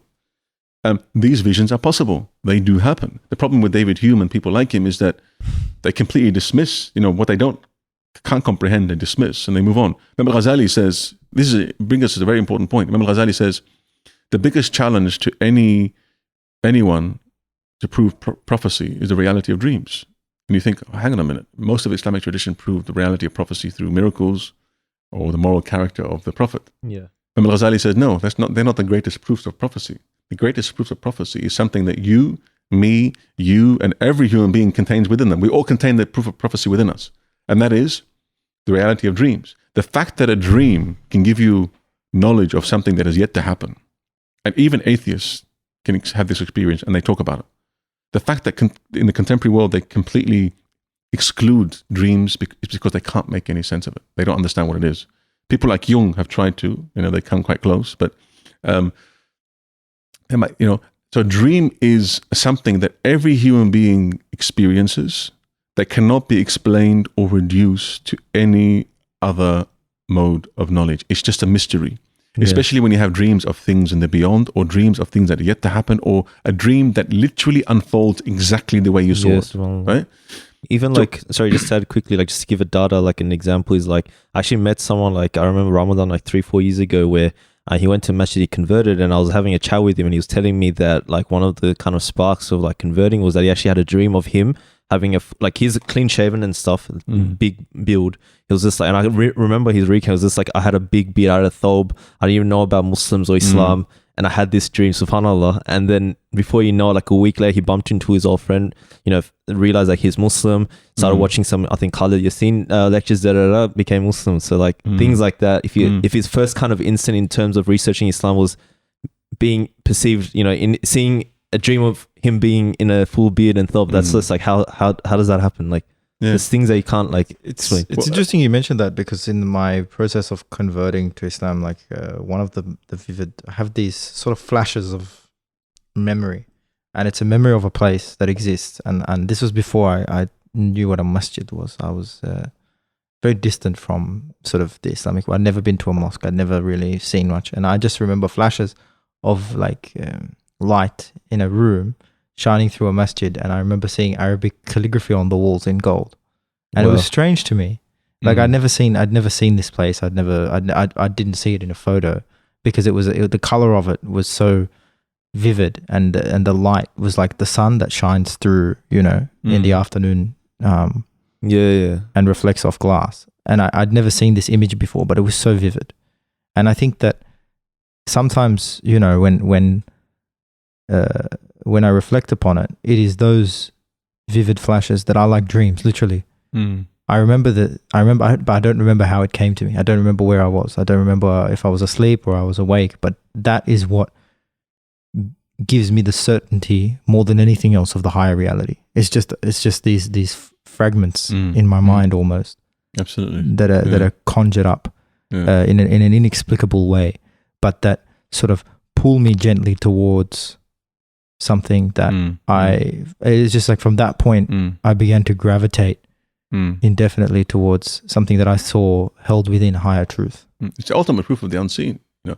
Ghazali says, given that we all possess 1/46 of it already, and it provides knowledge of the unseen, well, prophets were individuals who possessed this in a much higher capacity. So if you possess it in a lower capacity, it's proof that this is possible. And then therefore these people were, real. And the more you hone in and refine this faculty of yours, this zawq and this kashf and this unveiling and these visions, the more you will discover the topography of the unseen. And the more you'll be confirmed through your own experience and the fact that these prophets were remarkable men chosen by God, because what they're saying is being increasingly confirmed by what you know. For example, you can only truly know a doctor if you know medicine. Right? If you know medicine, a bit of medicine, if you study a bit of physics, you realize, oh wow, I can really now understand the genius of Einstein.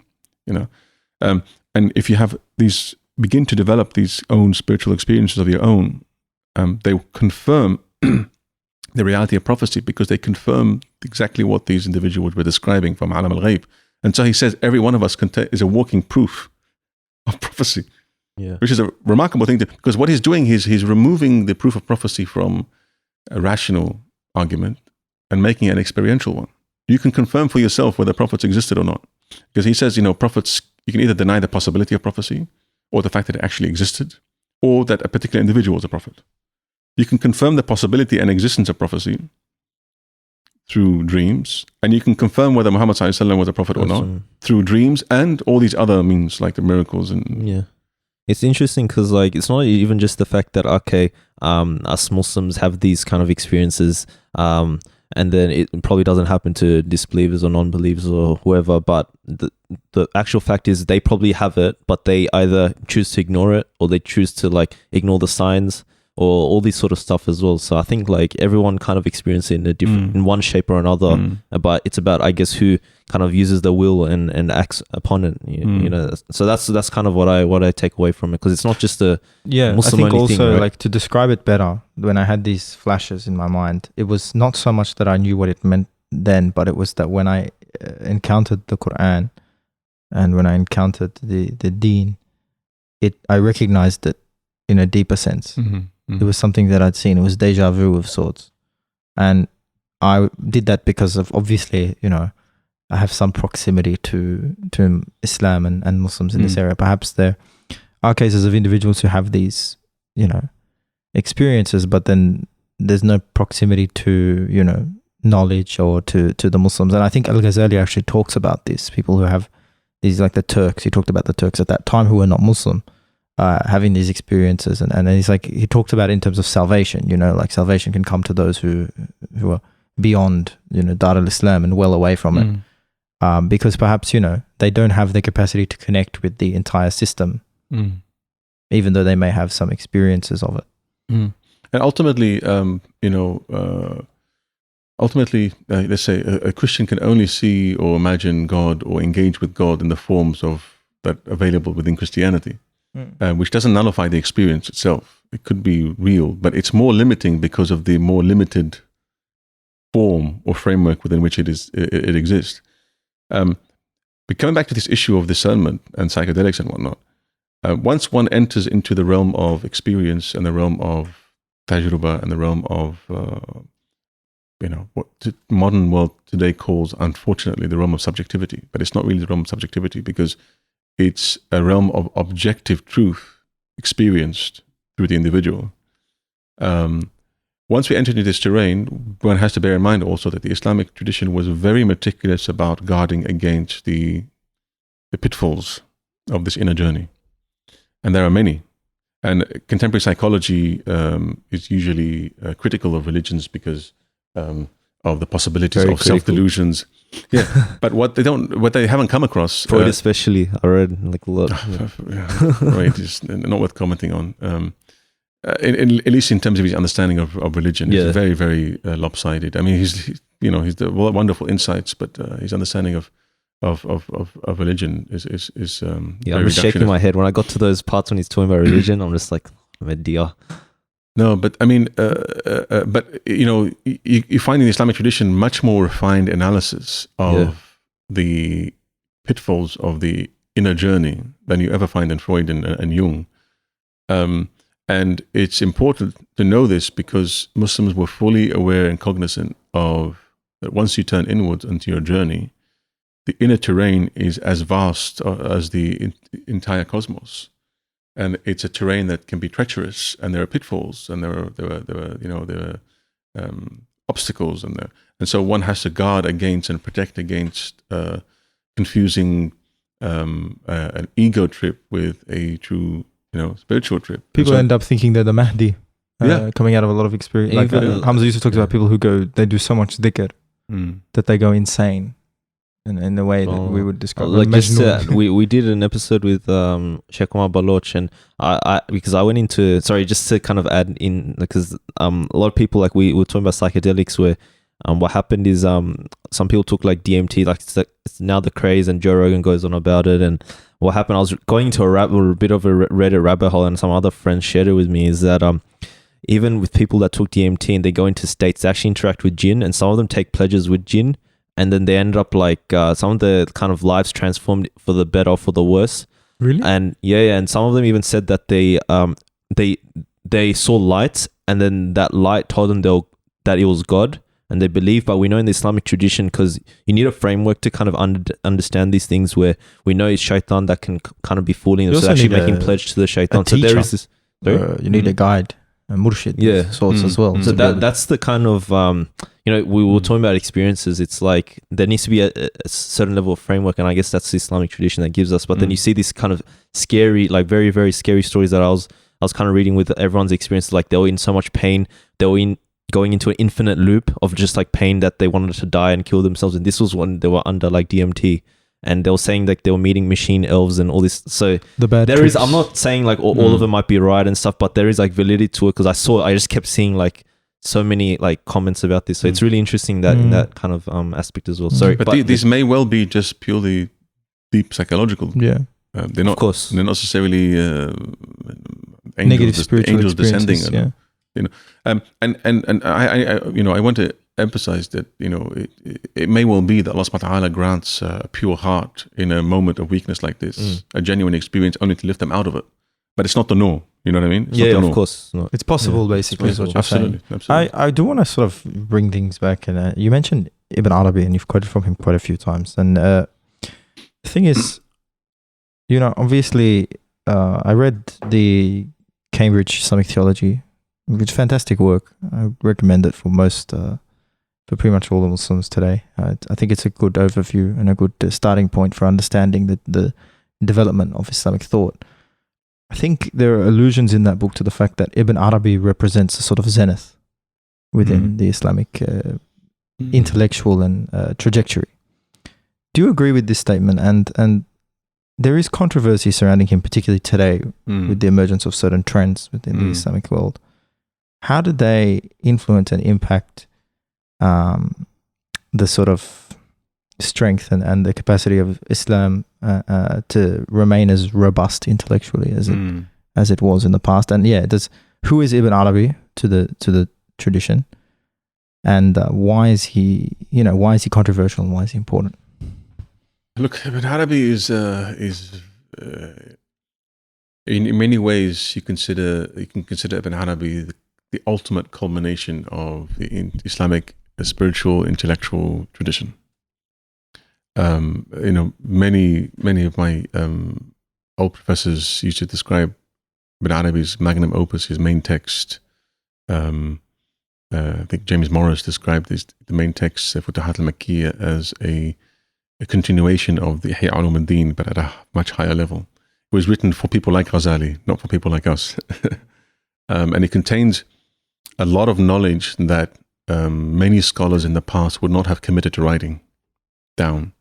And I think Ibn Arabi had, living in the 12th, 13th century, he had an insight into the decades and centuries to come, and the quick disappearance of this kind of knowledge. And he sees himself as self-consciously writing down forms of knowledge that he knows would quickly disappear from this ummah. And so he's operating in a very different period in Islamic history. You know, the inevitable collapse of the Muwahhidun in Spain, and then he could foresee the disappearance of Al-Andalus, and he migrated east towards the Mashriq and died in Damascus. And his thought combines so much of the spiritual, ethical, fiqhi, Quranic, hadith, philosophical tradition into one.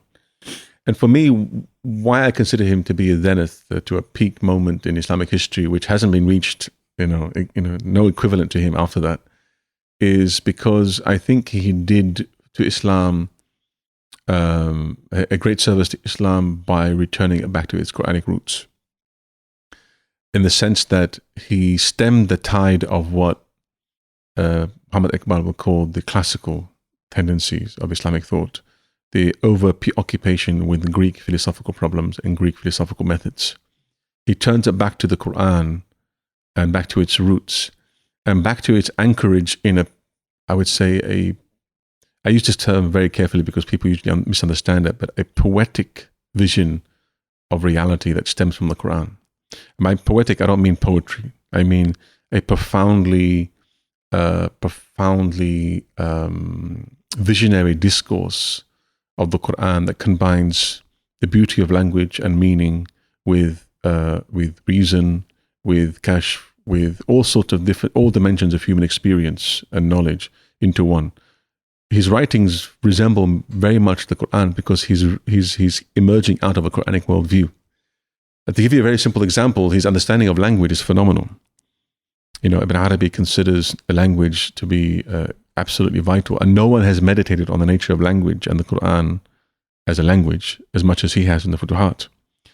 And so even where he does use Greek philosophical categories or thought, he's bending them and twisting them and subjugating them to the Quranic impulse or Quranic insight or Quranic view, not the other way around.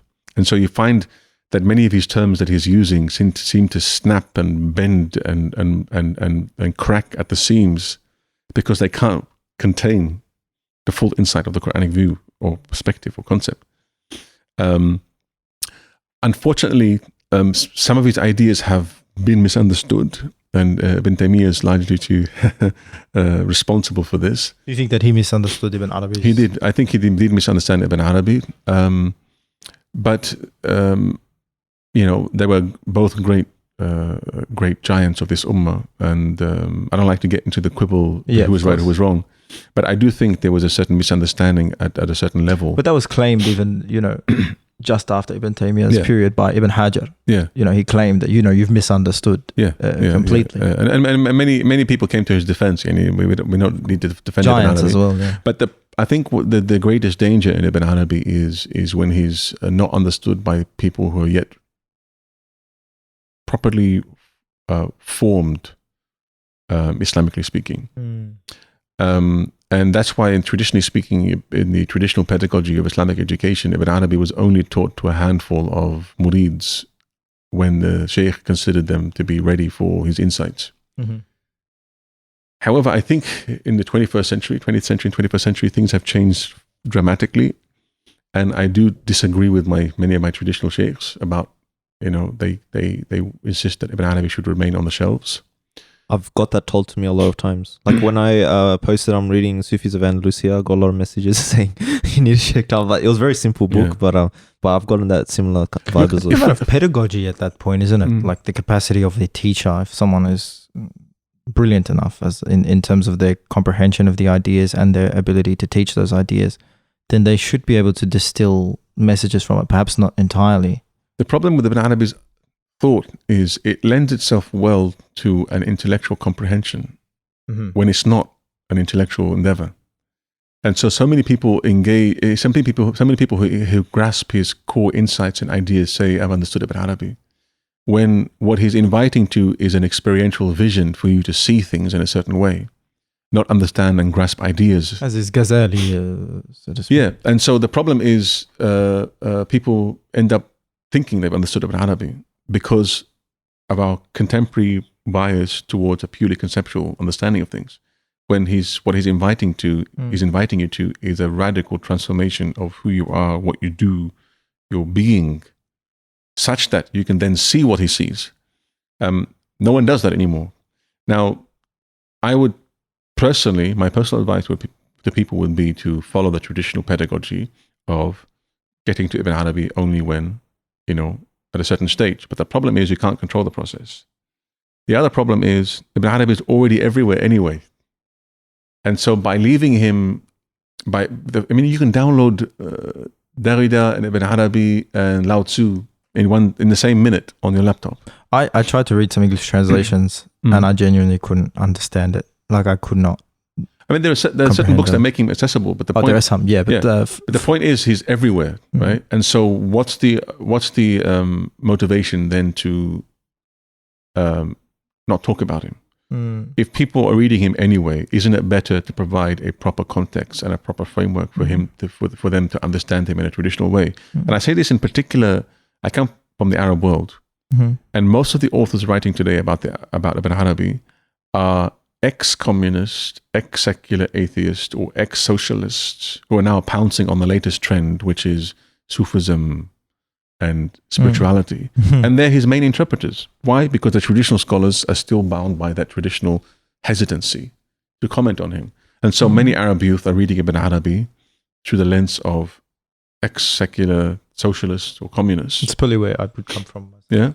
And instead of reading him guided by more traditional commentary and writings. And that's really pushing Ibn Arabi into a certain intellectual space that he doesn't belong to. In the West, it has a slightly different cause and reason. It has to do with, the late modernity, late capitalism, post-hippie 60s kind of appreciation of more spirituality in the West and recovering this kind of, but something that's not really rooted in Islam per se. It's more kind of a universal thing. And so the problem there is that Ibn Arabi is being gradually, they're removing Islam from Ibn Arabi in the same way as they did with Rumi. Yeah, exactly. Which is incredibly dramatic sort of purging, isn't it? If you look, it's in the nature of things to do so, and I think to a certain extent, my personal opinion, let people benefit from them in the way that they can. They still benefit, yeah. Yeah, but I think for Muslim, there should be a more rigorous understanding and approach to who these individuals were and what they were. The other reason why I think Ibn Arabi is very important today is because he resisted all the attempts among his medieval peers to reduce the Quran and Islam to this rational trend or this intellectual tendency, and offered an infinitely complex vision of reality that is well suited to resolving many of the intellectual aporia today. Ibn Arabi really is a figure who can help us get out of the quagmire today. That's where I think, to a large extent, we invest too much energy and hope. And I say this, and I know I'm going to get a lot of messages after this, people. But I think we expect too much from Kalam today if we think Kalam is going to get us out of these. Ash'ari Kalam is going to get us out of this quagmire. I think later Ash'ari Kalam that's cross-pollinated with a lot of Ibn Arabi.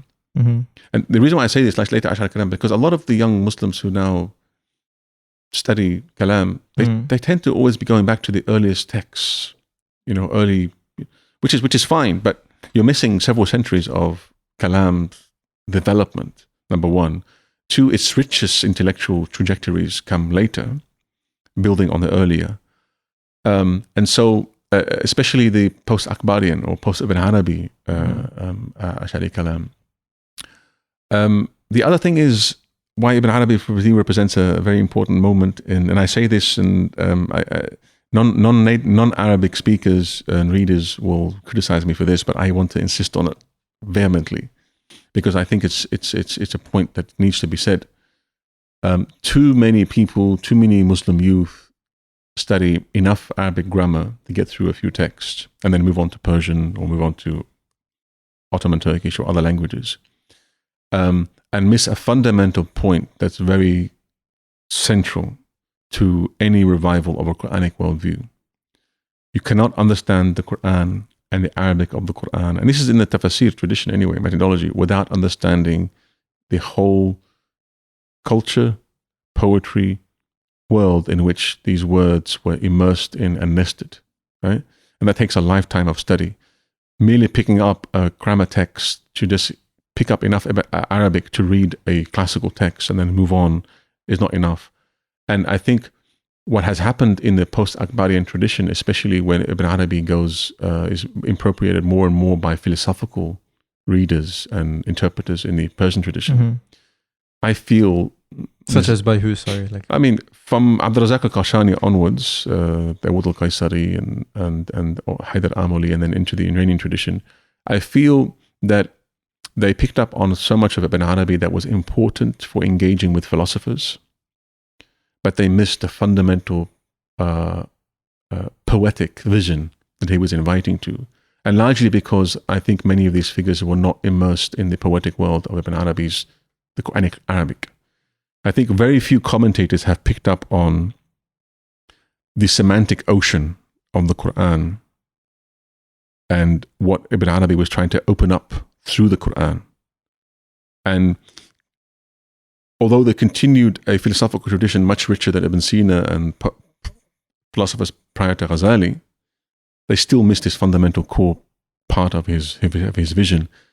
And it's in my personal opinion is only a few Arab commentators on Ibn Arabi picked up on this aspect of his work, and not because they're geniuses. It's because they're nested in the same poetic, semantic world of language.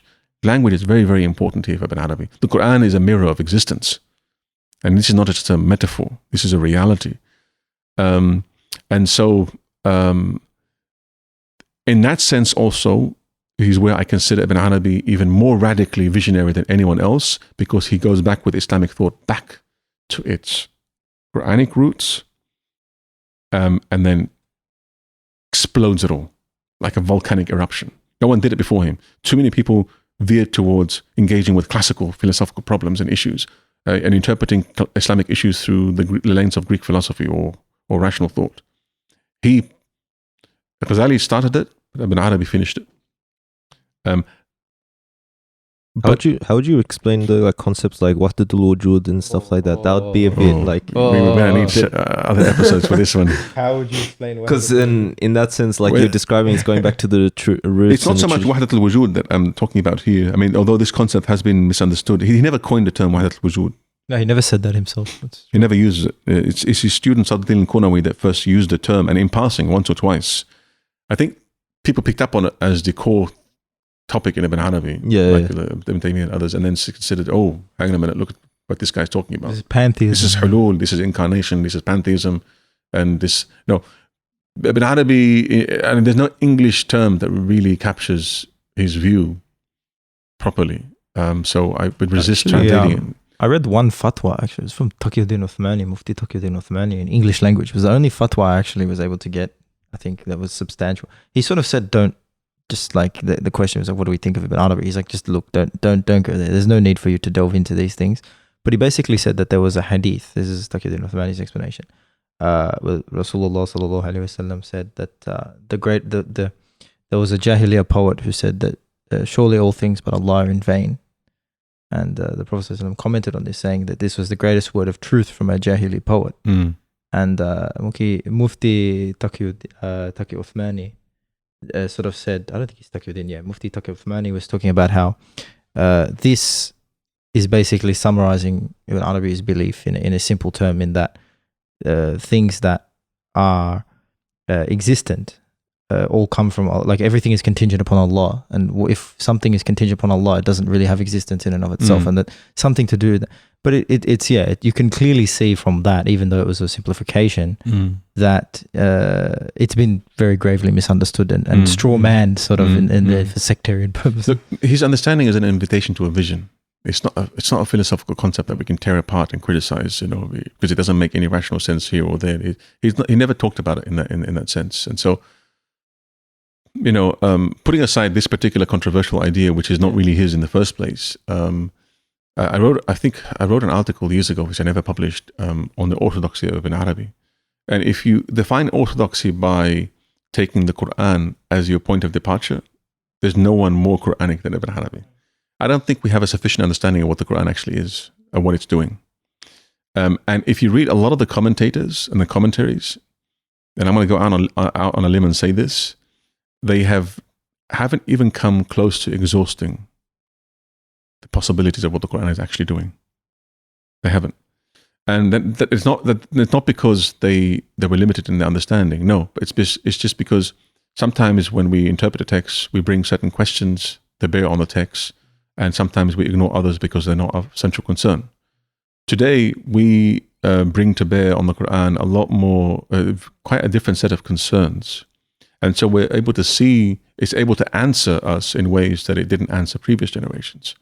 And this is where I think Ibn Arabi can play a very vital role, because he developed a very sophisticated methodology of approaching that tafsir al-Quran and language. And no one's written about this, surprisingly. No one's yet written about language in Ibn Arabi and what that means for our understanding of the Quran. So I would say he's returned to the Quran and the Quranic worldview. So the Quran explodes on the scene of human history and consciousness, right? What does that mean? Well, that initial eruption was suppressed for a very long time. It's Quranic. Because we were too busy responding to... We just got drawn into too much classical thought. And you find in people like Ghazali and Tasawwuf and everything like that, there's this tension with philosophy and there's tension with rational thought, because they know that the Quran overflows these boundaries. Ibn Arabi comes and really brings it back together and explodes it from within. So even in many places where Ibn Arabi is using philosophical terms, I think, in many places where he does use these terms, he's using them in the same way that I might today try to use Jungian terms to convey ideas to an audience, because we only understand. It's a language. Yeah. I mean, we use the word psychology. It doesn't have an equivalent in the Islamic tradition, where we use these terms because we're familiar with what they mean and roughly what they refer to. And he's using a lot of these philosophical vocabulary not because it's his indispensable tool for arriving at truth, but it's a means for him expressing a Quranic truth. But even terms like sin, we don't have a word like sin, do we? In the Islamic tradition? No, but we use it to describe exactly. And it's a tool that we're using. It doesn't mean that we're all Christians now.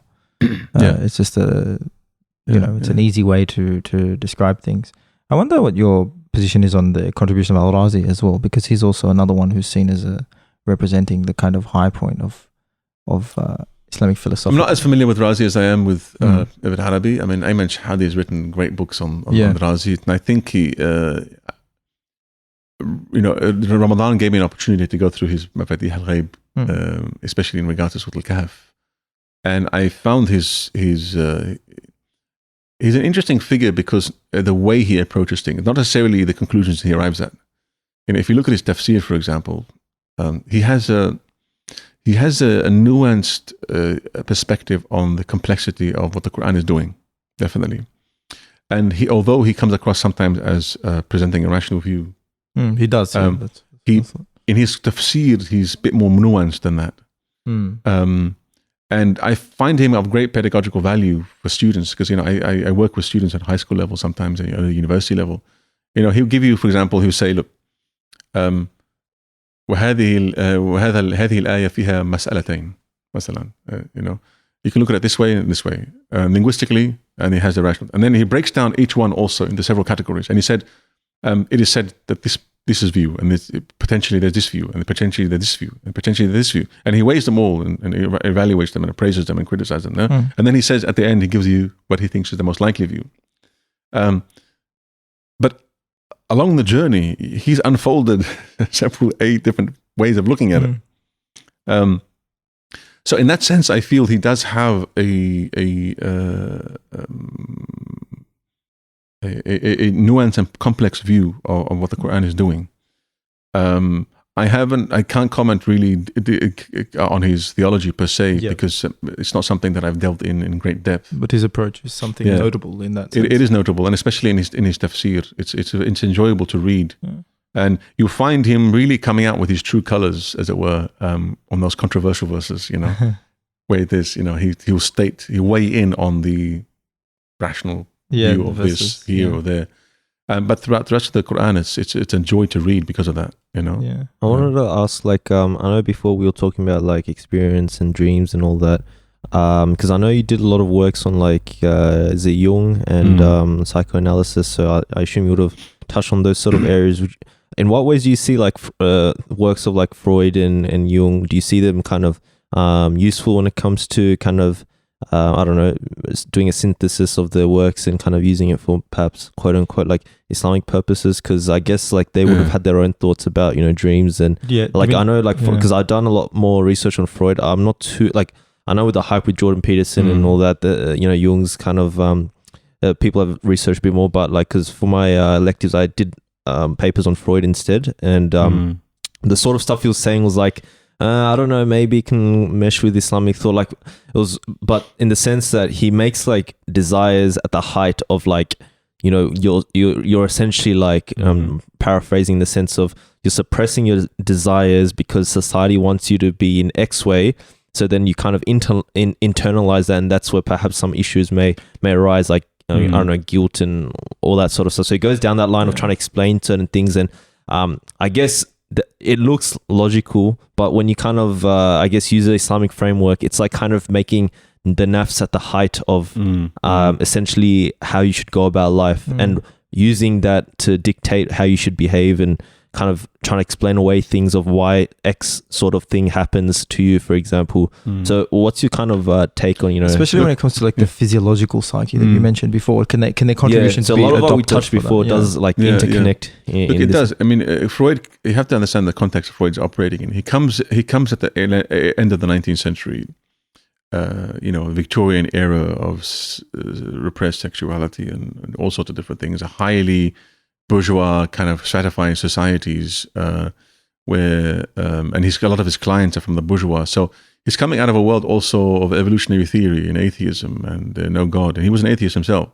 So looking at the human psyche, especially within the psychiatric context or clinical context, it's you're looking at pathologies. You're always looking at the problems. And he built a whole psychology around what he considered to be the true drivers and motives of the human condition. And as he saw them in the late 19th century and early 20th century, and he saw them within the context of sexual drives, right? Yeah. Or within the context of the Oedipus complex, super ego, for example, or which are constructs that are put in place to regulate the otherwise chaotic and potentially catastrophic urges of the human condition. So he saw, as Guénon would say, Freud closed off the gates above to heaven and opened up the gates to hell below. Wow. And it's a very true depiction. He basically began exploring all the nasty parts of our lower self and took it to be the norm. Yeah. And there's no philosophical consistency or reason why he could have done that except his own idiosyncratic personal assumptions. There's no argument. He doesn't make any arguments. There's no arguments at all.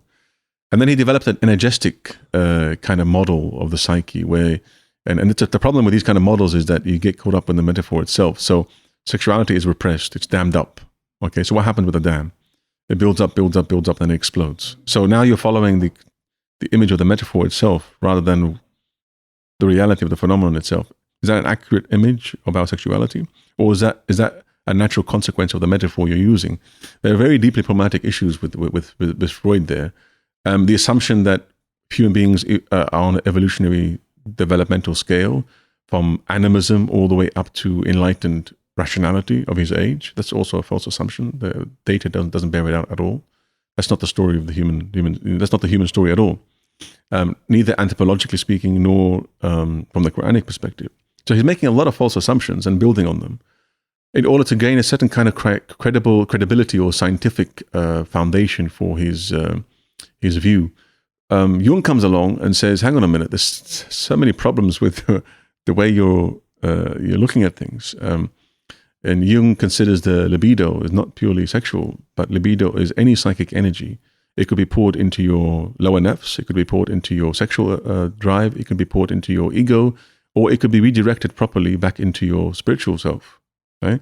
So he has a more nuanced understanding because he didn't dismiss religions as an illusion or a delusion, but rather saw the deep and profound significance of these symbols that pop up in world mythology and world because tradition. Like Freud would kind of, I remember like a point where one of his works he was saying like he would categorize like, you know, the id, the desires and the superego and how the guilt rises, and he kind of just puts like religious folk and other people that use society as a standard of how they should conduct things as like in the same basket, in the sense that, you know, religious people feel guilt because their nafs has it one way, and then the religion tells them to do a different thing, and then the guilt arises. Well, look, if you're living in late 19th century Vienna, where religion has just become, as it is for Muslims today, a bunch of do's and don'ts that are culturally grounded only, and not really deeper than that, then you're going to arrive at the same conclusion. The religion seems to be this kind of necessary moral hindrance against what seemed to be a chaotic world of unconscious drives and desires that are the real motivators of human action. You know, Paul Ricoeur has a wonderful book on Freud called Freud and Philosophy. And you know, Paul Ricoeur was a religious philosopher, he was a believer, a Christian, etc. And he does this thing with Freud that's quite interesting. He says, look, you have to understand Freud's legacy without necessarily accepting Freud himself and accepting the limitations of his thought, which are bound by his own particular ideological preferences and the time that he was living in. And I think that to a large extent, that's certainly true of him and of Jung, even though Jung was much more complex and much more interesting. Because he's operating in a context in which religion really was, at least Christianity in Europe, was nothing but that. Right? He didn't care to investigate what the essence of religion was. He didn't follow through the consistent scientific process of investigating the truth of the phenomenon of religion. He was already an atheist. He didn't care about that. He was really looking at how religion operated in the bourgeois stratified society of Vienna and Europe at the time. And it was basically a largely repressed society that operated according to very artificial norms that were somehow arbitrarily imposed, whether religion or high culture. And it's difficult to distinguish between the norms of religion in Vienna at the time and the norms of high culture, right? Because you're living in a monarchy, right? And you're living in a society where upholding the propriety and etiquette is of the highest order. In a world where scientific truth seemed to be making claims to the contrary, and the psychic life of individuals and increasingly the political life was moving in a very different direction, right? So you had these individuals who were still late 19th century individuals in a world that was moving beyond, where modernism was becoming a reality, rationalism was being dominant, and rational forms of social organization were becoming dominant. So rationalism became a framework within which he tried to order the various fragments of the psyche. Now, he does have a lot of brilliant insights, but they're brilliant insofar as one looks and observes at the hell within and the chaos within and tries to make some sense of it, right? But the totality of the human being is much more than just that lower sphere. Let me give you an example. Inception, the movie Inception, would have been very different had it used, rather than a Freudian psychoanalytic model of the psyche, a different model. Because what they do in the dream, in Inception, is they seem to be going into deeper and deeper and deeper dreams of the main protagonists. So they're entering into adghathu ahlam, or the personal psychological dreams of the protagonist. right? But dreams can lead you up or down. Right? The movie didn't explore the layers of dreams upward. It explored the layers of dreams downward, which is a very typical psychoanalytic bias. Right? And it's accurate insofar as it's exploring those depths beneath. It's accurate in its understanding of the relativity of time in dreams because, it's an accurate image of that plunge down. But is the plunge down the only direction within? There's also a movement upwards, right? Freud does not help at all with any upward movement. One could say, for example, that both Freud and Jung, to a large extent, are very good in terms of helping diagnose, to a certain extent, and understand the quintessential psychic problems that result from modernism, modernity, and a world in which God has been banished. In the same way that, philosophically speaking, reading Nietzsche is very beneficial in terms of discovering how the internal contradictions of modernism unravel quite catastrophically. Reading Freud is the equivalent of that by exploring that inwardly. Jung is a bit more nuanced, and his appreciation of the religious phenomenon is much more complex and a lot richer. But I do think that one has to read Jung as a post-Jungian, not as a Jungian, because there are profound limitations to his model also. But, for example, where he's extremely beneficial is his understanding of dreams, for example. He has a very profound understanding of the symbolic nature of dreams. The whole literature he builds around the nature of the ego, its relationship to God within the psyche, the fact that God is part and parcel of the human psyche. We're somehow predisposed to believing in God. The fact that religious traditions are very profound in terms of their wisdom and their spiritual guidance. But the problem is, because he's bound by a very Kantian false distinction between the phenomena and the noumenon, he doesn't think that we can go beyond the phenomenal world to say anything positive about the reality of God beyond. Right, so there's a very serious limitation on his psychological model. That's why, I know, Jordan Peterson, I forgot the exact points, but with Jordan Peterson, he's always he's not anti-religion. When he's always dialoguing with atheists and stuff, he actually makes cases for religion without really specifying him personally, in the sense of, I actually believe he's actually pro sort of religion in different kind of, I don't know. He's sort of very secular way, expanding on Dostoevsky a lot, in particular. So I assume those ideas would have been coming from more a Jung sort of. They do come from a Jungian perspective. And the thing is with Jordan Peterson is that he wants to defend the relative validity of pre-modern religious traditions, but he doesn't want to go back to them. He wants to recover their insights in a world, because he's profoundly evolutionary himself. Yeah. And I think he emphasizes an aspect of Jung that I tend to de-emphasize or get rid of.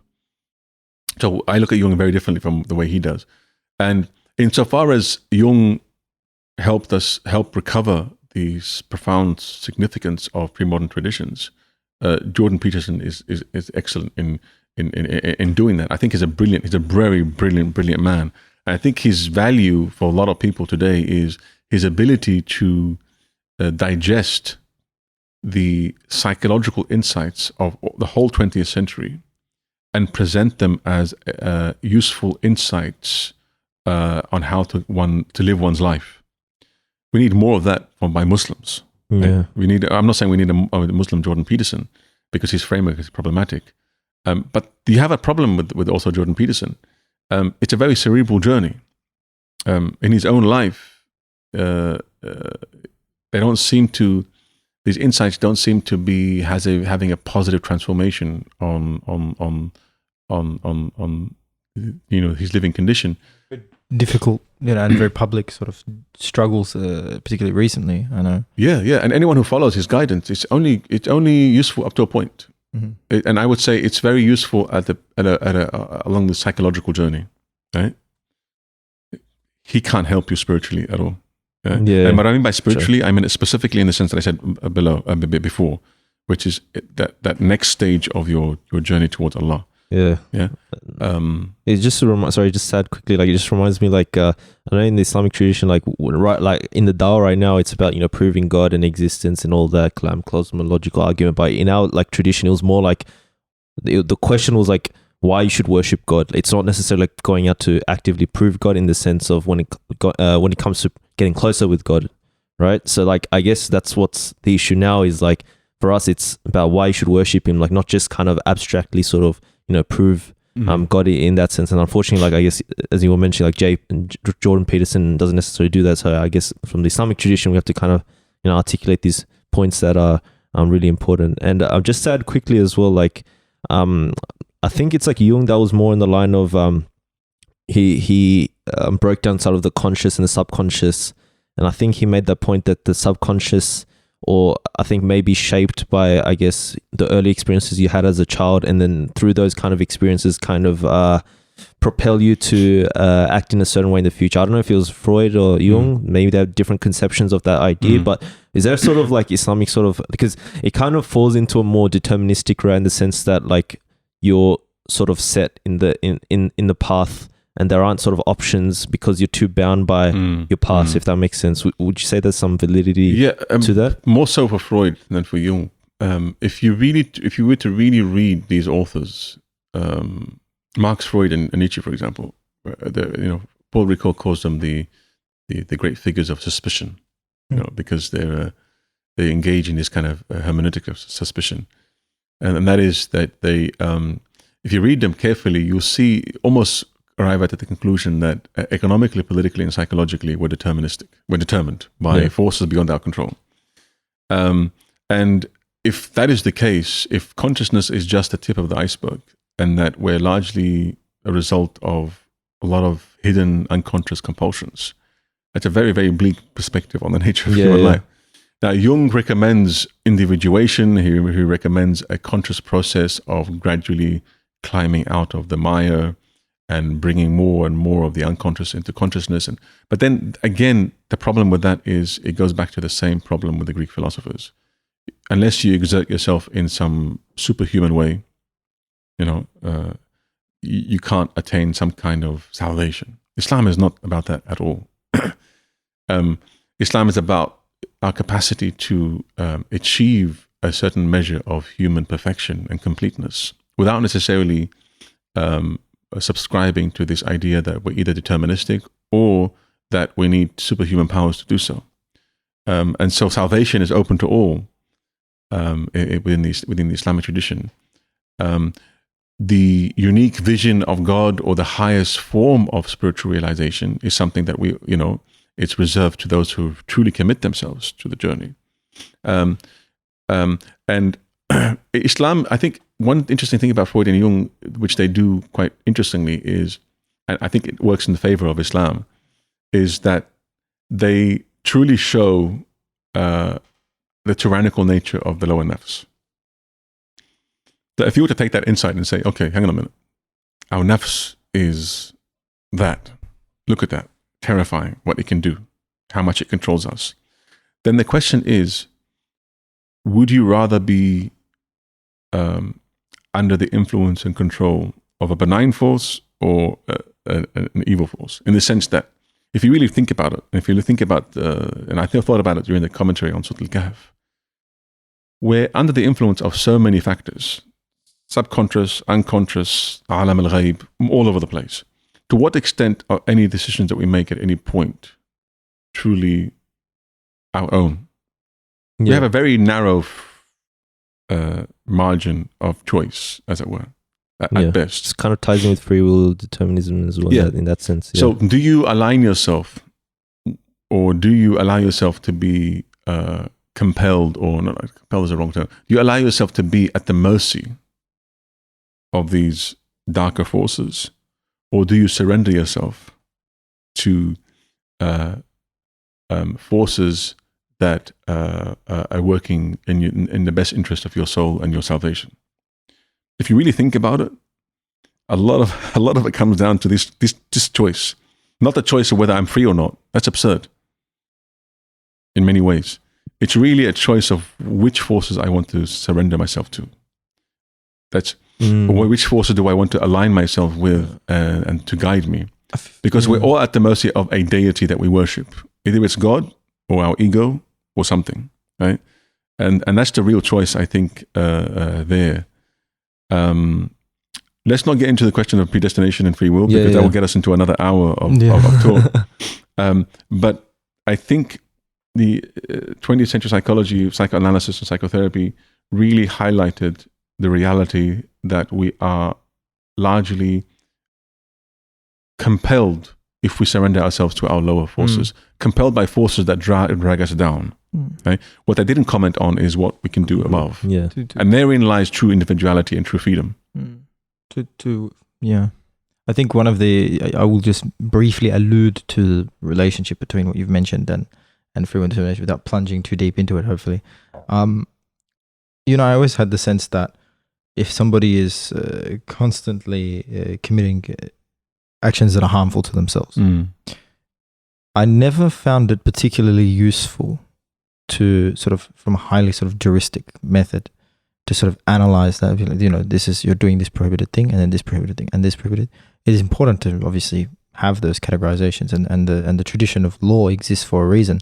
Though I've always understood it that they are consequences of the individual's state and the state of that individual's heart. So if somebody chooses to, at some point in their life, prefer to favor the nafs, give in and subject oneself and submit oneself rather to the nafs, then the consequences of that will be certain actions that perhaps the action itself is not something that the person could control.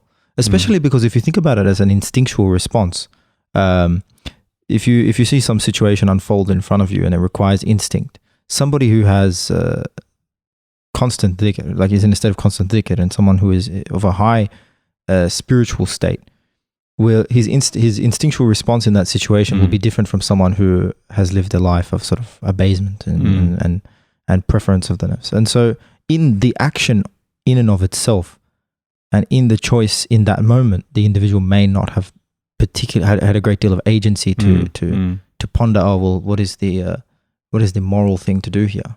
The moral choice comes back to the overall sort of theme of who do I submit to, or what do I submit to? And that's always the way that it appeared to me. That's a very interesting way of putting it. Yeah, absolutely right. Where is agency? It's largely diffuse.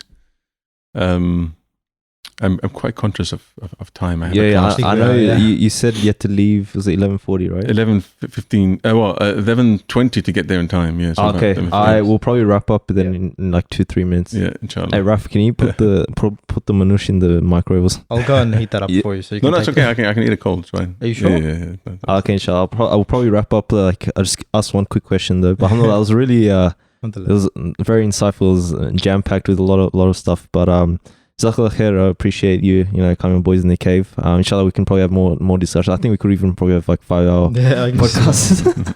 But alhamdulillah, but I don't remember if I asked you in the last podcast we did, which was like ages ago, but we asked the question of 3 people you'd want to hang with in a cave. Because boys in the cave, who would you sort of pick? But it can't be like Rasulullah or the Sahaba, because everyone kind of picks and we want like diverse answers, inshallah. But yeah, and your family as well. Like, I mean, some very creative and. I have no idea. I mean, who I'd want to hang out with. There's 3 people historically who, if you could set up a sort of discussion or pick the brain and have 3 individuals historically, or contemporary. Ibn Sina, Ibn Arabi, and Imam Ghazali. Ibn Arabi would definitely be one of them. I don't know. I've never really. I suppose, to go out on a limb here, I might say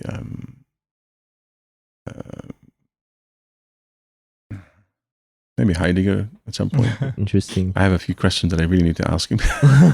You can have a chat with Ibn Arabi as well. I want Ibn Arabi to put Heidegger straight, put him in his place and correct his views. They will leave the cave Muslim.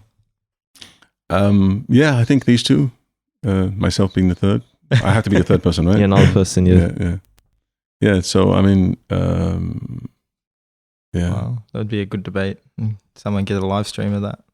Ibn Arabi. Maybe I have a feeling if I walk out of here, when I walk out of here, I'm going to think about different names. Ibn Arabi would definitely be one of them. But Not necessarily Heidegger. when you put on the spot, you just go blank. Yeah, probably leave it there, inshallah. But I appreciate you coming on. We'll leave it there. So for our listeners, thank you for giving us your attention. If you have any questions or queries, feel free to email us at info@boysinthecave.com.